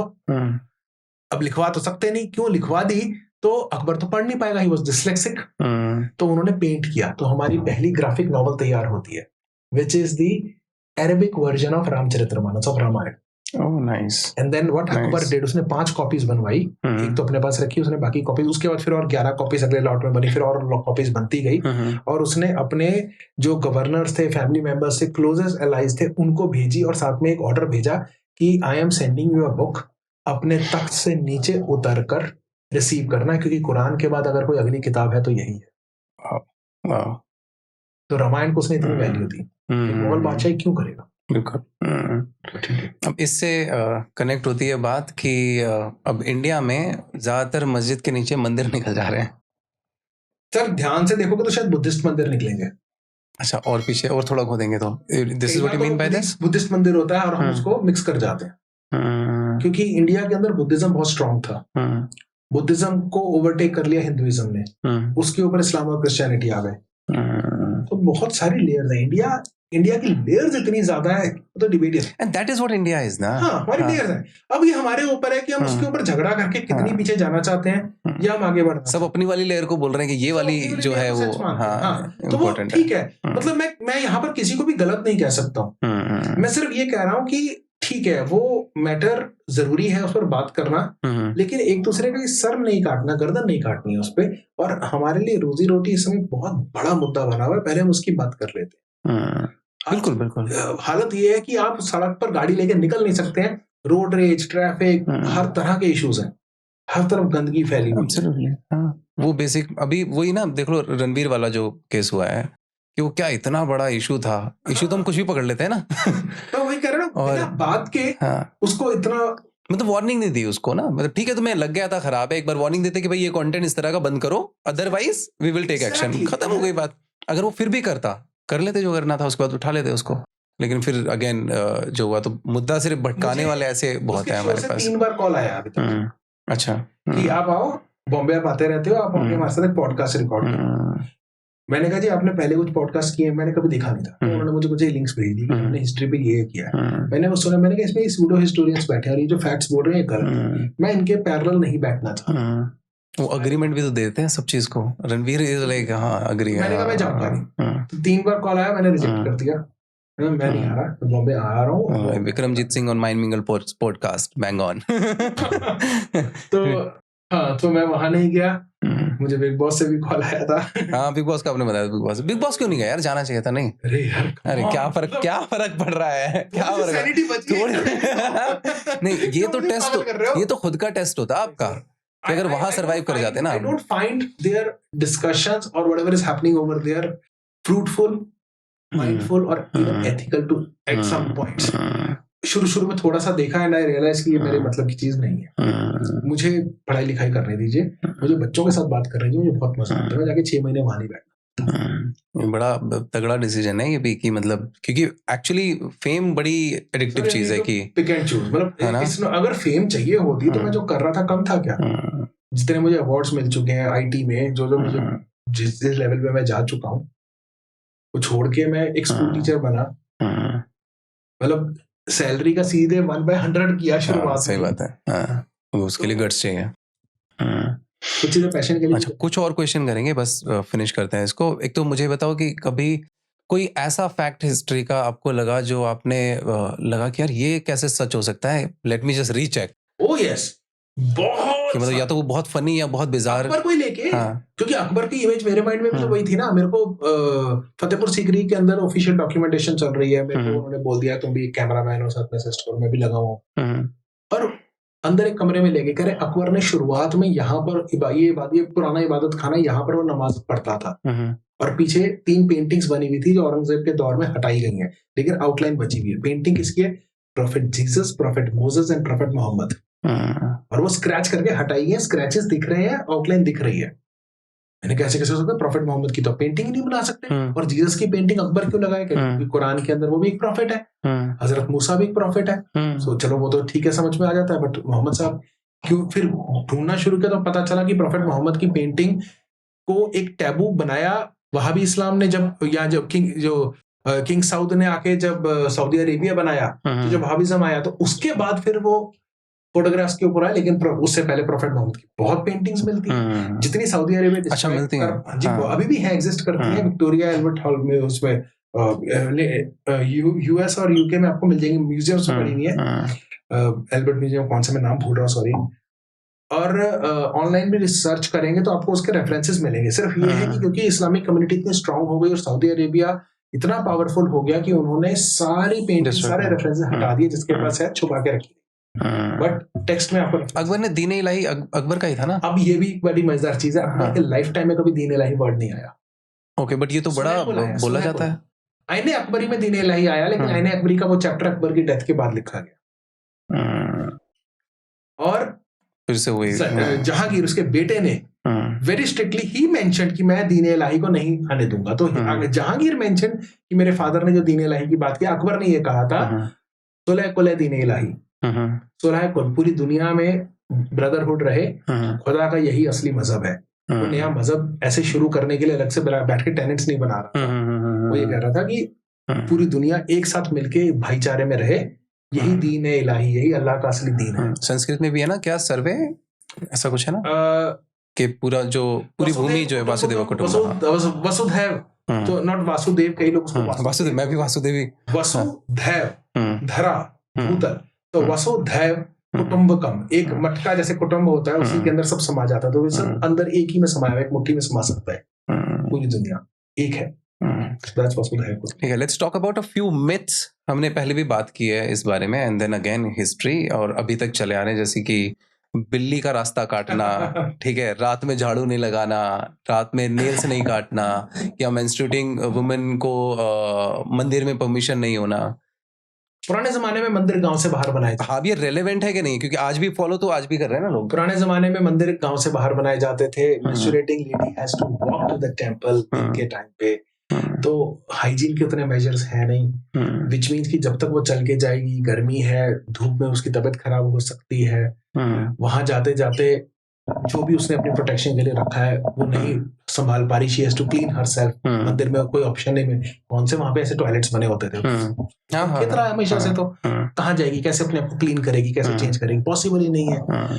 और मंदिर के अंदर जाके अब उसकी बॉडी से हो सकता है स्मेल। आजकल तो आपके पास कितने प्रोडक्ट्स हैं कि आप सब कुछ कंट्रोल कर सकते हो। Once back in those days where all you have is एक मोटा सा टॉवल आपने रोल करके रख लिया, और वो भी एक्सेस ब्लीडिंग हो रही है, अब आप नहीं संभाल पा रहे हो, मंदिर भी गंदा हो रहा है, स्मेल भी आ रही है, सब कुछ हो रहा है, लेडी का भी फोकस नहीं हो पा रहा है, तो क्या फायदा ऐसी भक्ति का?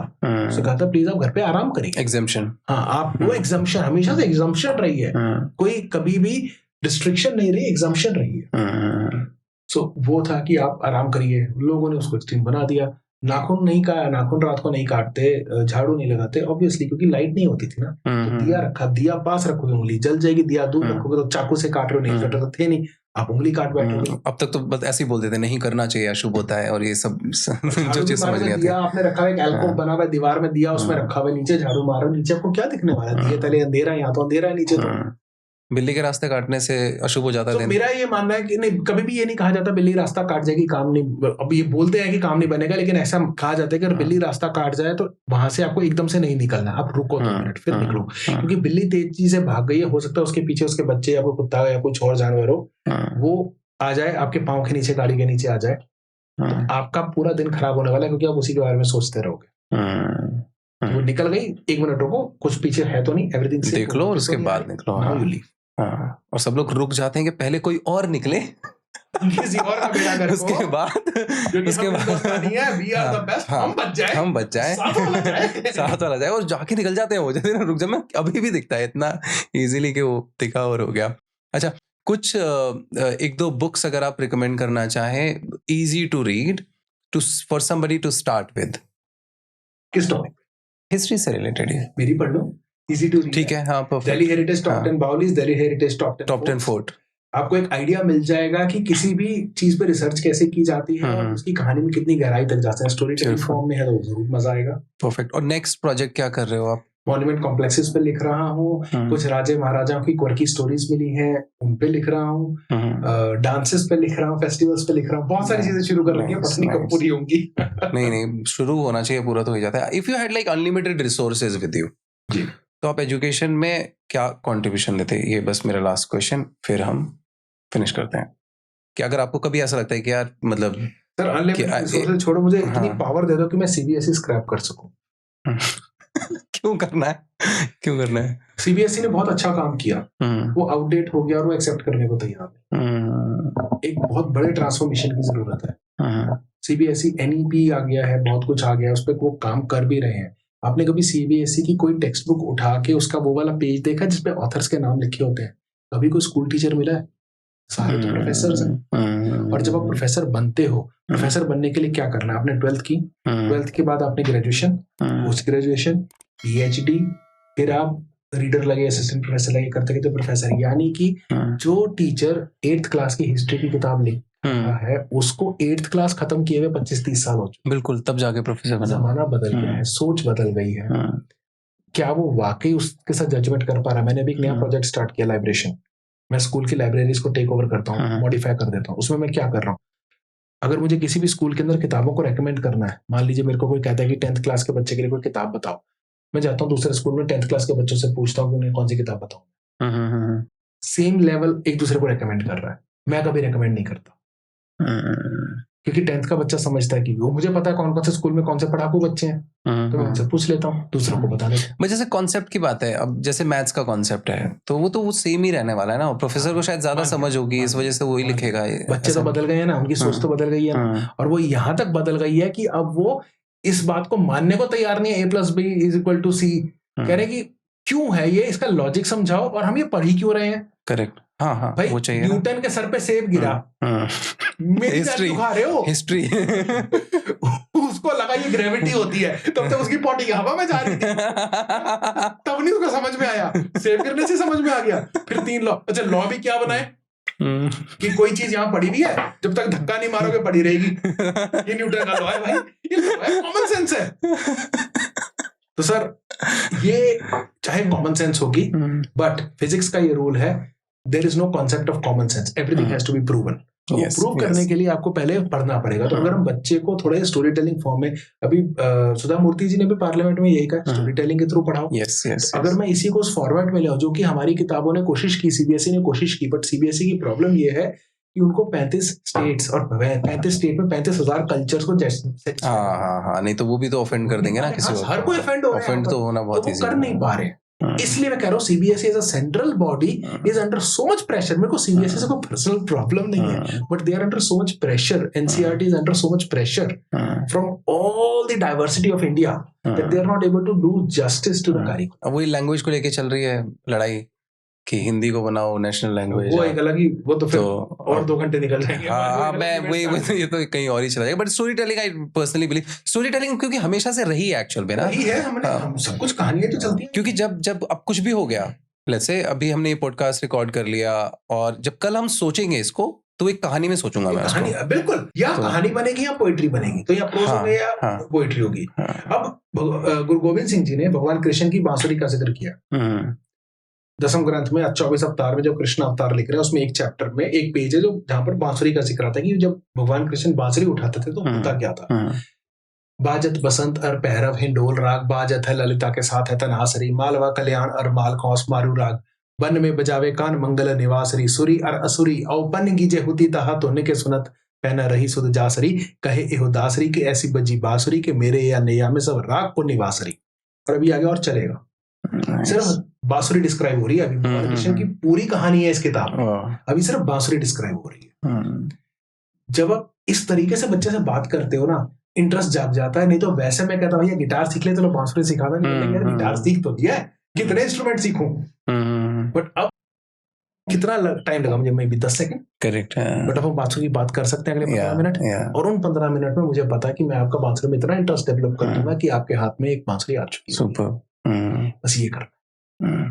एक बस लास्ट थॉट आ गया मेरे माइंड में पोएट्री को सुन के। अब आप भी, आज होली है, मतलब कल होली मनाई जाएगी और कल है फ्राइडे, और सांप्रदायिक टेंशन है पूरे कंट्री में। अभी मैंने एक चीज नोटिस की है, जब मैं आपके साथ एक बार ऑस्कार्स विलेज में जो मदरसा है वहाँ पे, हाँ उस साइड गए थे हम एक बार, हम ये मेहरौली आर्कियोलॉजिकल पार्क भी गए थे। तो जब वहाँ हम जाते हैं, क्योंकि आपको बहुत सारे लोग जानते हैं जो हिस्ट्री में इंटरेस्टेड हैं, वो मिल जाते हैं हमेशा। हिस्ट्री से में इंटरेस्टेड जो लोग हैं वो also mostly they are interested in poetry, तो शायरी पोएट्री चल रही होती है। एक बार शायद हमने अटेंड किया था ना, कुछ चल रहा था, वो काफिया वालों का चल रहा था, तो हम बैठ गए थे वहां पे जाकर के, ठीक है। मैंने एक चीज नोटिस की है कि पोएट्री वाले जो लोग होते हैं ये बड़ा मिलजुल के रहते हैं। क्या ये करेक्ट ऑब्जर्वेशन है? ये मैंने पर्सनली देखा है। पोएट बन जाते हो ना, हाँ, तो आपका लेवल चेंज हो जाता है। मैंने देखा है कि मतलब उनको नहीं दिखता, कोई हिंदू नहीं दिख रहा है, कोई मुसलमान नहीं दिख रहा है, बड़ा मिक्स होकर के रहते हैं। आप इससे कहीं ऊपर उठ जाते हैं। मेरे बहुत बहुत बहुत मतलब मैं इनको बहुत मानता हूँ, पोएट हुए बाबा बुल्ले शाह, बहुत बड़ी बुल्ले शाह यार, हमारे 5वें गुरु के टाइम पे हुए हैं। जी जी। उनका एक कलाम सुनाता हूँ। वो कहते हैं, होली खेलूंगी कह बिस्मिल्लाह, बूंद पड़ी है अल्लाह अल्लाह। वो होली भी खेल रहे हैं, कह रहे बिस्मिल्लाह पढ़ के होली खेलेंगे, और जब भी बूंद हमारे ऊपर पड़ेगी तो अल्लाह का नाम लेंगे। अब ये अपने आप में बहुत बढ़िया। और ये ऑफेंड नहीं हुए उस टाइम पे लोग? कहते रहो ना, जब तक अंग्रेज नहीं आए थे हमें तो पता ही नहीं था, ऑफेंड नहीं होते थे। उन्होंने तो समझाया भैया आपस में लड़ो भाई, गलत बात बोल दी है, हाँ लड़ो। सो आप सुनिए, दलेर मेहंदी ने गाया बहुत ही बढ़िया कि होली खेलूंगी कह बिस्मिल्लाह, बूंद पड़ी है अल्लाह अल्लाह, नाम नबी की रतन चढ़ी, कुछ ऐसी मतलब आगे चलता है। Such a beautiful thing, such a beautiful thing. और ऐसा सिर्फ यहाँ नहीं है, हमारे पास और कई कम्युनिटीज के अंदर आपको सिखिज्म में काफी कुछ मिल जाएगा, आपको जैनिज्म में, हिंदुइज्म में, सब में मिलेगा। Nice, beautiful. कभी हुसैनी ब्राह्मणों का नाम सुना है? नहीं। हुसैनी ब्राह्मण, मोहयाल दत्त क्लैन के कुछ लोग थे जो हजरत हुसैन के साथ करबला में खड़े हुए थे, जाके कंधे से कंधा मिला के लड़े थे और शहीद हुए थे।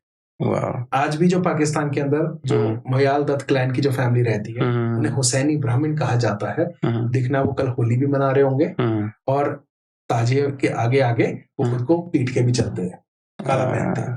तो ये जो शिया लोग हैं, ये शिया सुन्नी तो अलग हो गए, वो अलग है। अच्छा, ये ब्राह्मण कम्युनिटी है जो क्योंकि इन्हीं के फोरफादर्स करबला में शहीद हुए थे उसमें, तो इनको साथ में इनको हुसैनी ब्राह्मण ही कहा जाता है। दे आर हिंदूज, लेकिन ये मुहर्रम को ऑब्जर्व करते हैं और बहुत सारे ईद को पूरा शिद्दत से ऑब्जर्व करते हैं, और सारे इस्लामिक फेस्टिवल्स, सारे हिंदू फेस्टिवल्स मनाते हैं। हाँ, see how beautiful it is ना, कि अगर ये इस टाइप की हिस्ट्री और ये फैक्ट्स अगर चेक हो जाए तो कितना पीसफुल है सब कुछ। जिस जगह पर बैठे हुए हैं ना, अभी अक्टूबर या सितंबर के महीने में आपके पड़ोस में सैर गुलफरोशा होगा, फूल वालों की सैर। यस, वो बहादुर शाह जफर के जो फादर हैं, अकबर शाह सेकंड, उन्होंने ये होती है फूल वालों की सैर, अभी भी होती है ना।